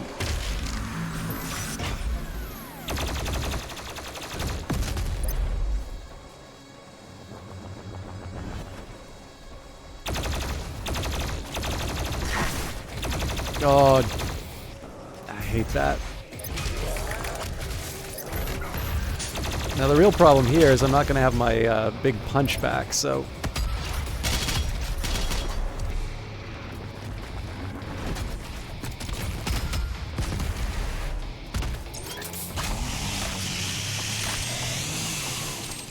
So I think I'm going to have to settle for the old-fashioned way.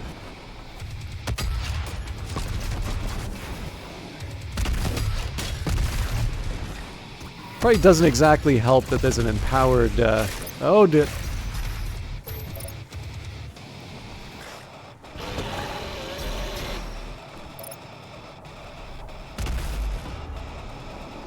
I'll find a way to get to that empowered revenant at some point.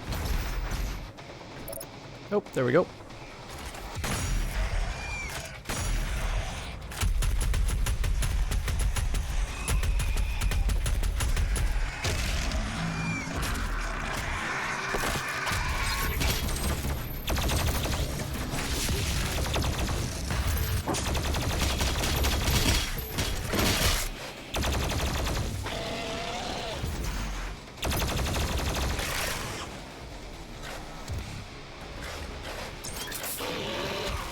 Alright, that was mean.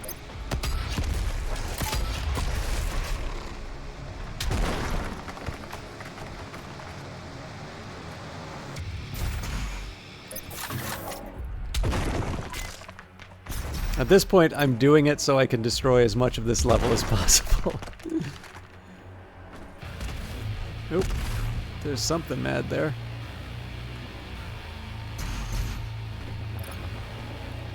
Now, I am intrigued by the fact that there's that one area down below that isn't broken yet. Doesn't seem to mean anything, though. Okay, now there's something that was shooting at me earlier.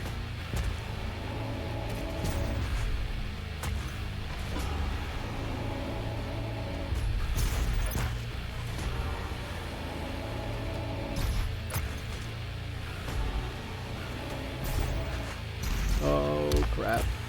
Okay, let's try that again. Ah! I'm pretty sure those things were blocking me.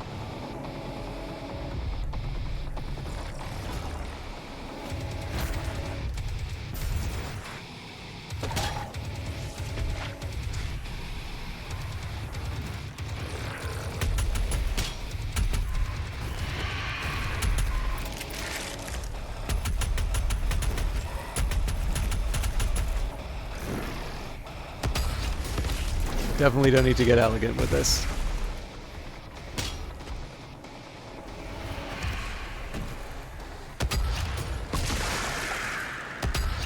I mean, that's an intriguing sound, but I'm maybe not so clear on what I just accomplished with that.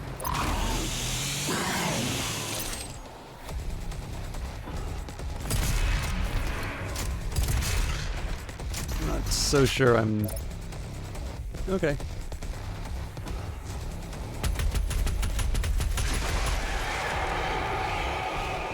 Really is that easy.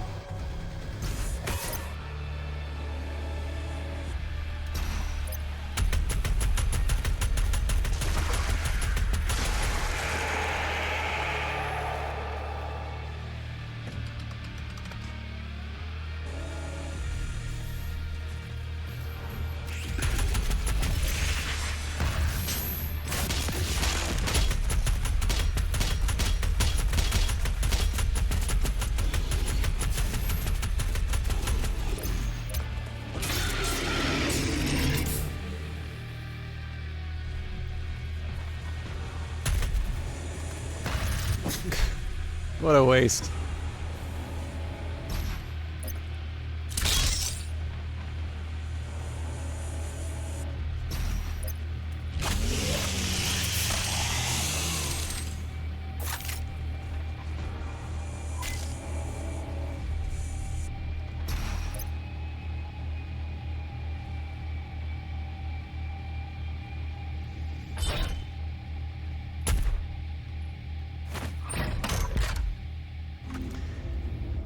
Transmitter tower. If you can destroy it, the unrefined energy should be able to propel you into their world. Well, this is always a good The sound. tower is held aloft by two enslaved titans. Break the chains, dropping into the well below. Well, they're not asking for much, are they?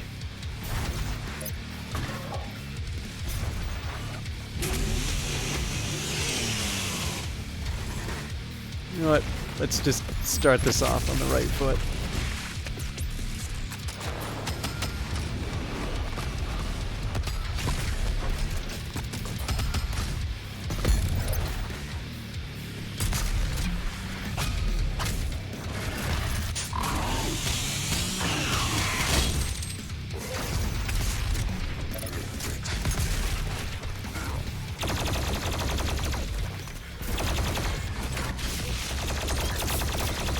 That was not the thing I wanted to hit.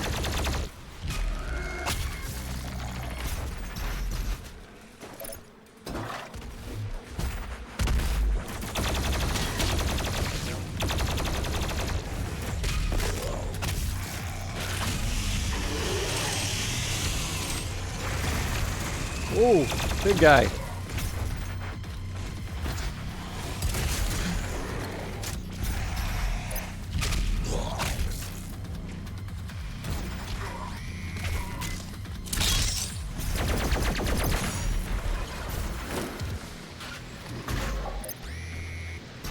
Okay, I really got to get those rocket launchers down.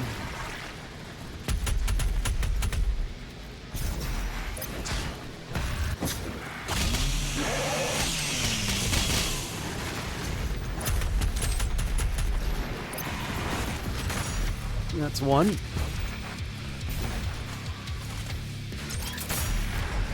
That's two.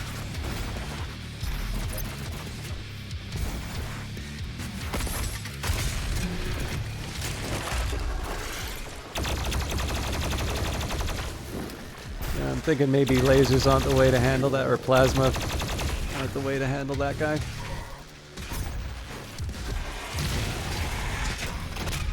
And I need more heat.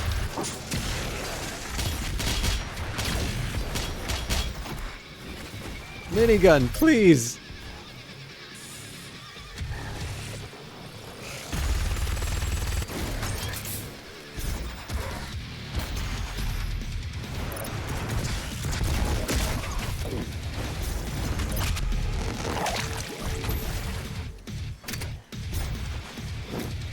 Okay, this is gonna be fun.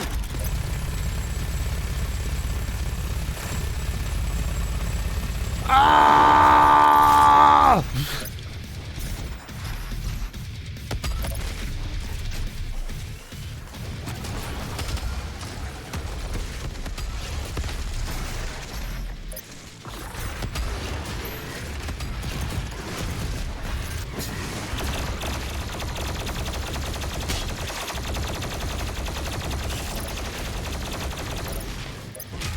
All right.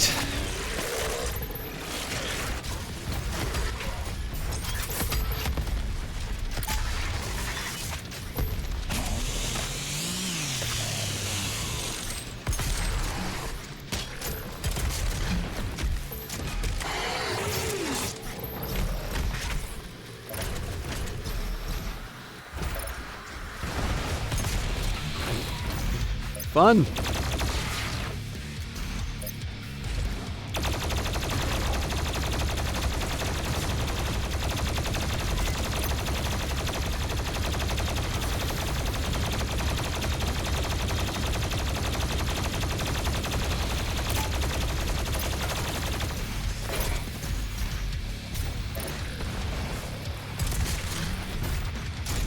Okay, he's got his shield back. Not great. I also need more health, so...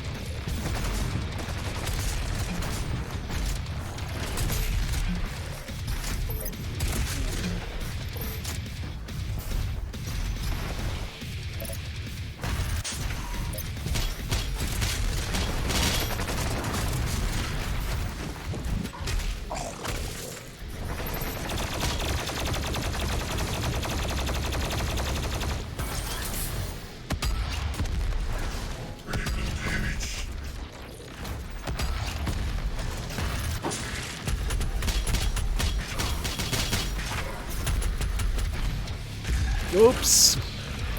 Okay, that was a very costly mistake, but it's not fatal.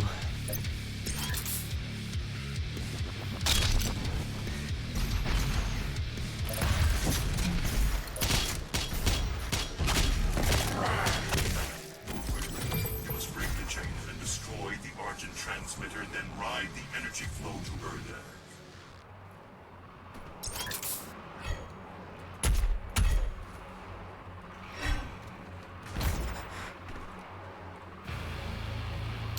It's one of them smart game things. Oh. It's a fun level, though. Thank you.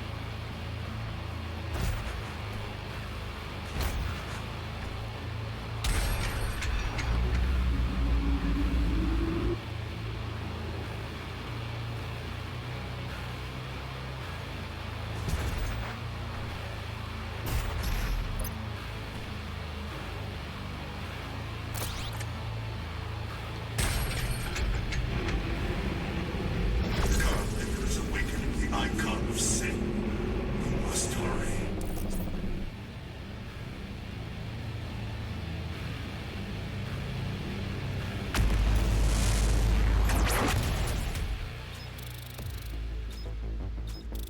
Oh, I didn't even see what the challenges were. I wonder if I had a chance.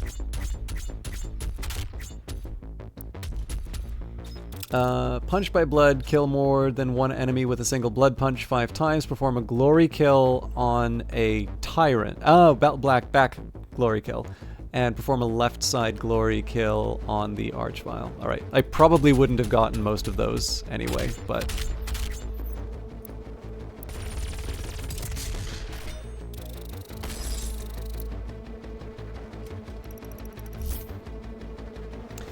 Necroval's energy conduit has transported you to Urdak, homeworld of the Khan Maker. The souls of Earth's victims flow here, converted into a source of energy for a dying species. The Khan Maker will stop at nothing to save Urdak, even if that means the complete consumption of Earth.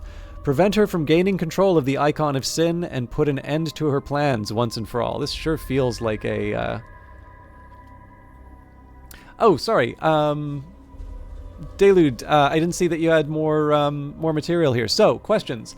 Does this game's lore explain the relationship between the different demon types? In the older games, I always figured that the gunners eventually turn into revenants, and then the revenants eventually turned into something else. Spider masterminds seem to be advanced arachnotrons, phantoms are advanced pinkies, cyber demons seem to be kitted out barons, and I'm wondering if that's elaborated somewhere. Not exactly the way that you did, but tell you what, let me just open up the codex, and we can cover that. I'm also trying to find out... Okay, I hate that I'm doing this. I want to see how close we are to the end, so I'm just going to take a quick second here to look at Doom levels.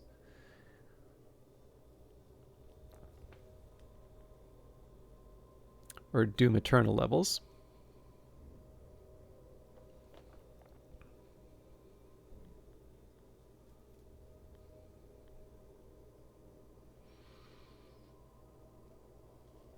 We are apparently on the last 2, so maybe we should call it here, just because I only have a half hour left, and I know I'm not going to be able to go through the last 2 levels in enough time. But to satisfy Delude's curiosity, so there is there's a few. So there's Story of Earth, Story of Sentinel, Stories of Hell. We haven't seen this yet. Because it's in this level. But yeah, so for demons, there's the fodder class here. Gargoyle. Like their imp brethren, the Gargoyle is an agile, relentless pack hunter. Native to the Sentinel world, this beast has plagued the Sentinel Guard for centuries. As one of the few demon breeds that could bypass the walled defenses of Sentinel Prime, the Gargoyle could appear without warning and claim hapless townspeople before disappearing into the wasteland. Only the most skilled marksmen of the Night Sentinels could intercept this aerial threat, a peril which demanded an ever-vigilant watch over the city's perimeter. The Imp. So it also includes recommendations. So General Tip blast out of mid-air to instantly trigger a stagger. Imp use bullet weapons to stop this imp in its tracks. Scavengers of the Underworld. Imps are among the most common of beasts found in the scorched surface of the hellscape. Lesser demons of hell, the imp possesses limited intelligence, driven only by a hunter's impulse to seek out prey. A task for which the imp is naturally suited due to its innate capacity for violence.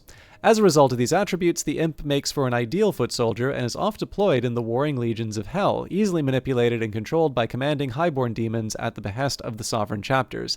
It is common for the imp to appear at the front line of an offensive attack, an expendable resource unleashed in great numbers to overcome and break through the enemy front. The Lost Soul. Weakness shells, shoot it with a shotgun to send it flying, causing a delayed explosion. The ice bomb will instantly kill a Lost Soul. The Lost Soul has its origin among the damned, former humans who have fallen from the mortal world, doomed to an unliving eternity as sin-branded slaves of hell. The damned are seemingly endless in number, their populations growing by the thousands with each rise of the black sun. For many, the torturous existence of crushing slave labor is all that awaits. The bodies of the damned are brittle, and those who become broken in labor, their bodies ruined, dismembered, or otherwise incapable of servitude, are transported to the pits where their souls must be extracted for further use.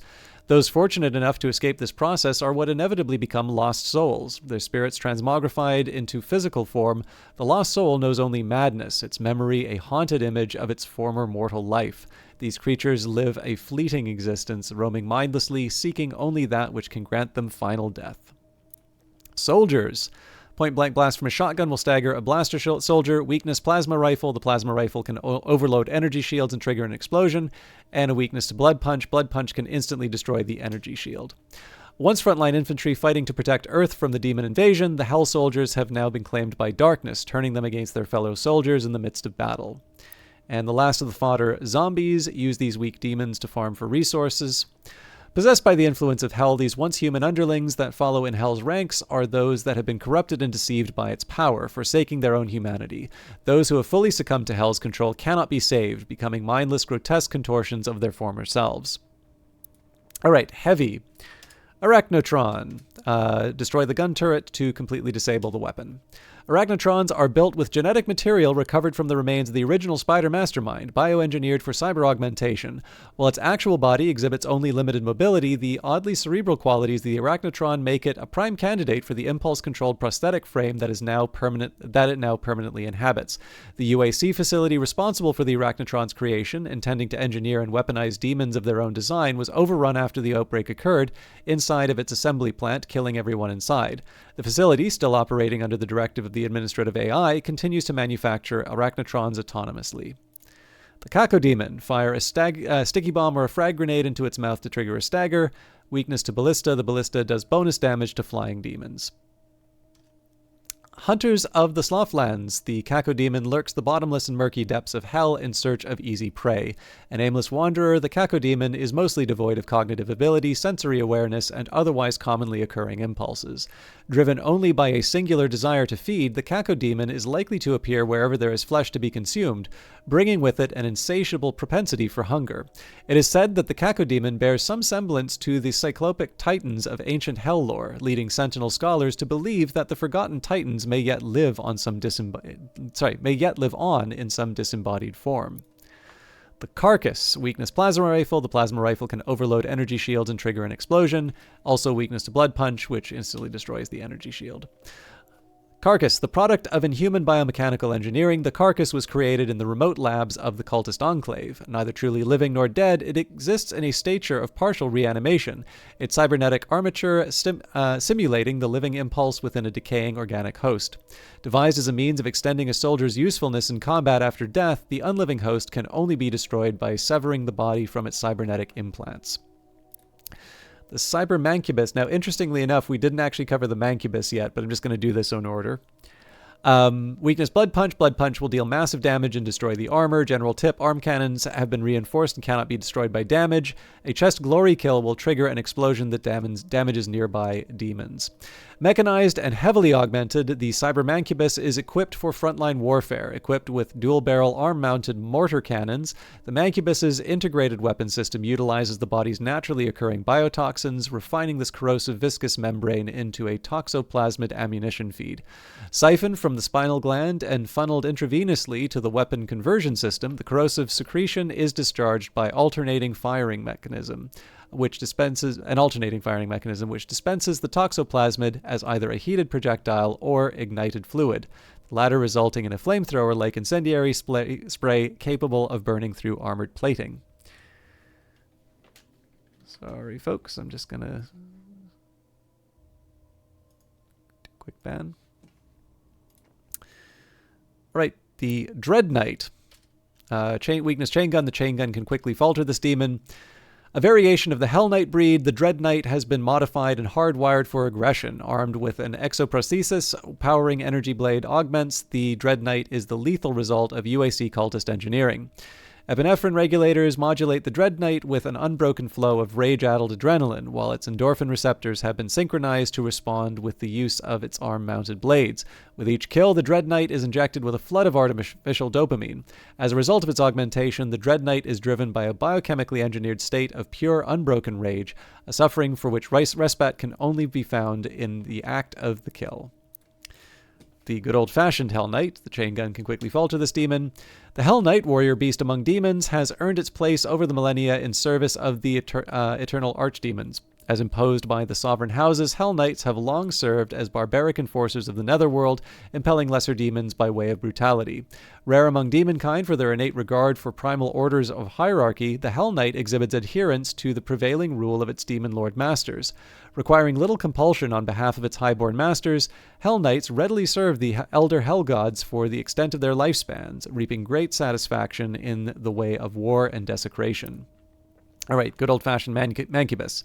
Weak point arm cannons destroy the arm cannons to disable its flamethrower attack and debilitate its cannon attacks. A chest glory kill will trigger an explosion that damages nearby demons. The Mancubus, hulking behemoth of the demon world, bears notable difference from those of its kind first encountered by the UAC expedition team on Mars. Unlike its brethren, which wore a naturally occurring armored carapace, this variation shows clear signs of pre-existing man-made modifications. Armor plating augmentation to its exterior and sophisticated arm-mounted weapon system indicate a clear intent to upgrade and weaponize the fighting capacity of the Mancubus, whose heavy stature and resilience make it a formidable threat in battle. Maker drones. General tip, their thick hide mitigates damage. Weak point headshot kills drop a lot of resources. I don't even remember these things. Urdok's population is mainly comprised of drones, beings that exist as extensions of the Khan Maker's will. Though each is endowed with their own unique identity, they remain biologically unable to resist a command from their Khan, and so function in a perfectly synchronized colony system. Drones never leave Urdok, their bodies not yet mature enough to avoid harm while crossing dimensions, so presumably we'll run into these on this level. The Pain Elemental. Ballista. The Ballista does bonus damage to flying demons. An abhorrent creation of the Umbral Planes, the Pain Elemental is descended from the primal abominable depths of the demon world. Knowing only its own torment, the elemental is cursed to forge lost souls within the fiery pit of its gut, a process that is excruciating and without end for the duration of the creature's miserable lifespan. The elemental's only reprieve from its own agonizing and torturous existence is the projection of suffering into the world. For this reason, the Pain Elemental reaps great satisfaction from indiscriminate killing and the infliction of misery upon those weaker than itself. Pinky. Shoot it in the back to do massive damage. Weakness Blood Punch. Blood Punch will kill a Pinky in one shot. As Hell emerged on Earth, the Pinky began to appear on terrestrial soil in great number, rapidly becoming the bane of existence to Ark military fortifications. Utilizing its armored frontal carapace, the Pinky is able to penetrate defensive encampments, breaking through the wall defenses and using its ramming ability to upturn and immobilize armor vehicles. ARC deployments, independent of their ability to hold the line against encroaching forces of Hell, could be disrupted and even overtaken by a single Pinky, were it able to penetrate and break through their defensive matrix, allowing a greater demon influx to pour in after it. The Ark rapidly prioritized the target status of the Pinky, issuing high-range bombardment to prevent the Pinky from gaining proximity. The Prowler. Weakness Ice Bomb. Freeze it with an Ice Bomb to temporarily prevent teleportation. A creature of darkness, the Prowler hunts from the shadows, preferring stealth and concealment to open conflict. Imbued with parietal infravision, the Prowler is able to see that which is unseen to the naked eye. Known among the Sentinels as the Night Stalker, the Prowler's preternatural sense of sight makes it a lethal hunter, capable of tracking its prey even in the pitchest black of dark. Believed to be peripherally descendant to the lesser imp brooding, the Prowler is rarely seen in groups, forsaking pack hunting for the precision of the solitary pursuit. The Revenant. Weak point launchers destroy the shoulder launchers to disable rocket attacks. General tip, more vulnerable when in the air. General tip, dash and double jump will break the rocket lock-on.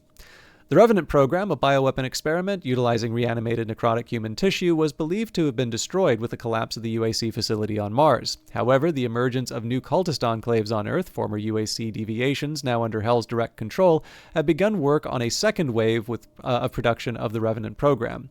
While much of the platform's existing weapon payload is preserved as originally designed, the cyberneural programming has undergone modification. Pattern signals are wired to the host's frontal cortex, which in turn simulate a state of frenzied, unrestrained bloodlust. While these signals are active, the host is incapable of thinking or feeling anything but a singular compulsion to inflict death and violence on the living. The Spectre. Weakness Ice Bomb. The Ice Bomb will break the cloaking behavior, allowing lock-on weapons to work. Born from an ancient screed of forbidden psychomancy, it was by the totemic inscriptions of the occultic six-sealed eyes that the Spectre was made manifest. Divined in desecrated ruins, untouched by light for an eternity, warlocks of an abandoned sovereign house unearthed the verboten scripture, seeking rebellion by means of black magic against the rule of the infernal archdemons. By way of sorcery were numerous abominations and ungodly forms brought forth into the hellscape, among them the spectre, ethereal amalgam of the Pinky. For their role in these miscreations, the archdemons would enact as retributions against its insurgents an unspeakable punishment, a decree of suffering that would be without end. And the last of this batch, the Whiplash. Weakness Ice Bomb, freeze it with the Ice Bomb to temporarily stop it from slithering.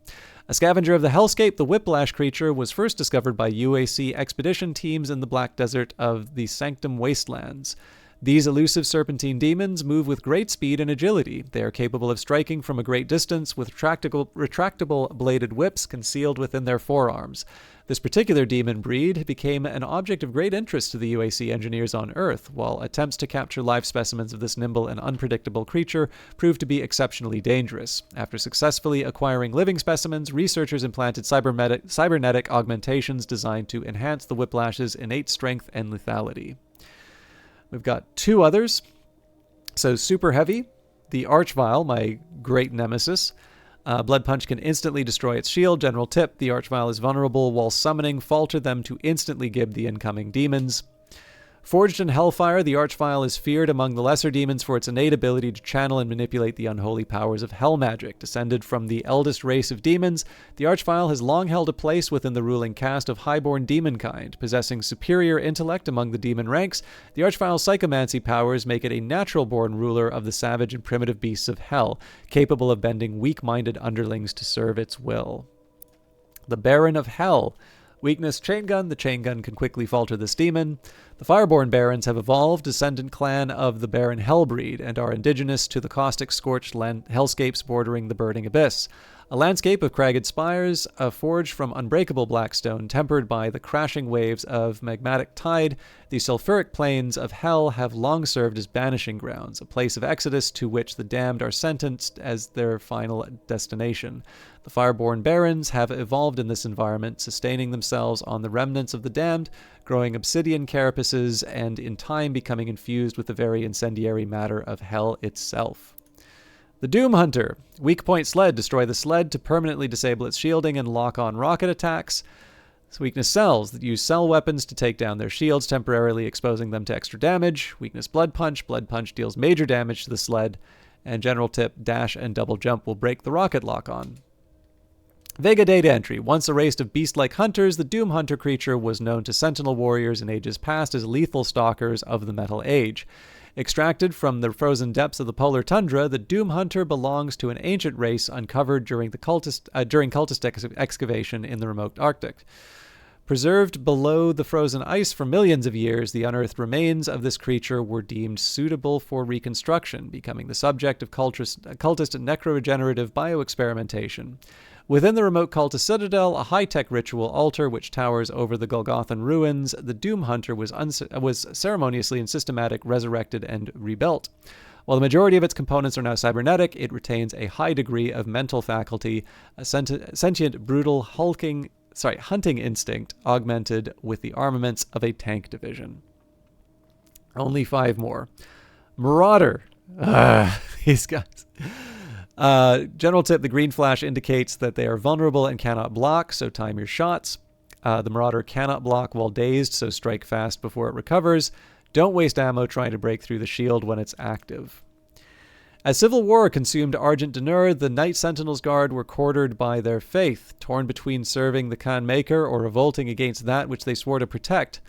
Those most disillusioned forswore their oath to the Sentinel royalty, abandoning their pact of allegiance made to the throne. These hardened warriors joined the separatist group led by the exalted priest class, allying themselves with the Makers and their devout acolytes in an attempted coup against the Sentinel royal house. Those Sentinel warriors who fell in battle, having sided with the Makers, were ultimately denied finality and death. Resurrected by the divinity machine of Maker design, these fallen Sentinels were returned from the dead, transformed by Hell's power, and recreated with a singular purpose: to hunt the Slayer, now reborn as knights in Hell's army. And finally, the Tyrant. A well-timed double jump or dash is needed to evade the Seeker wave. The Tyrant is slow to turn. Use this to your advantage. Demon Lords to the black soul pits of Babel. The Tyrants have long served as wardens and slavers of the infernal pits. Weaponized and cybernetically altered by the UAC, the tyrants are tasked with overseeing the collection and extraction of sin-branded human souls from the mortal world, their role in hell ordained by the unholy sigil of the elder hell gods. A sadistic master of lesser demons, the tyrants are feared for their cruelty and malice. Finally, there is the buff totem. If demons are glowing red, a buff totem is active. If a buff totem is active, seek it out and destroy it immediately. A buff totem will continue to spawn demons until it's destroyed. In carnal manifestations of human suffering, these totems are formed from the tortured resonance of the once living, made flesh by the black arts of demonic psychomancy. A beacon of necroplasmic darkwave energy, the buff totem, once fully formed, radiates the surrounding environment with a dark cloud of hell magic. This energy possesses influence of great power for anything caught in its wake. Demons, while in its presence, become adrenalized, their aggressiveness and bloodlust amplified. Inversely, these totems have become symbols of fear for humans who have encountered them, its presence tainting the mind with nightmarish terror. The propagation of these totems would ultimately necessitate the development of the Arc Mind Shield, a cyberneural implant which could immunize its soldiers from the psionic properties of the buff totem. Cue ball. Shoot the demon in the direction you want it to fly. Hit a demon with the cue ball to trigger a massive explosion. Former UAC engineers, these malformed zombies were rendered inept during the War for Earth. Their bodies are now a disturbing fusion of body, bone, and barrel. And last but not least, the tentacle. Not every tentacle hole has one inside. Sometimes tentacles can be very big.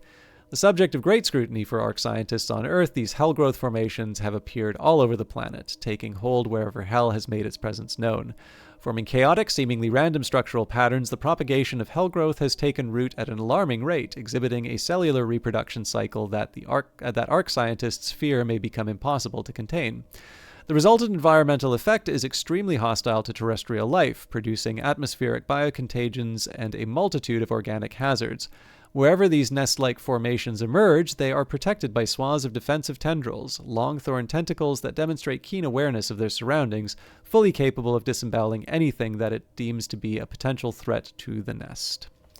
And no problem, Deluge Daybreak. It was a nice little way to sort of wrap up the night. I don't like ending early, but if we have 2 levels left, I think it's fair to say that we will finish the game by...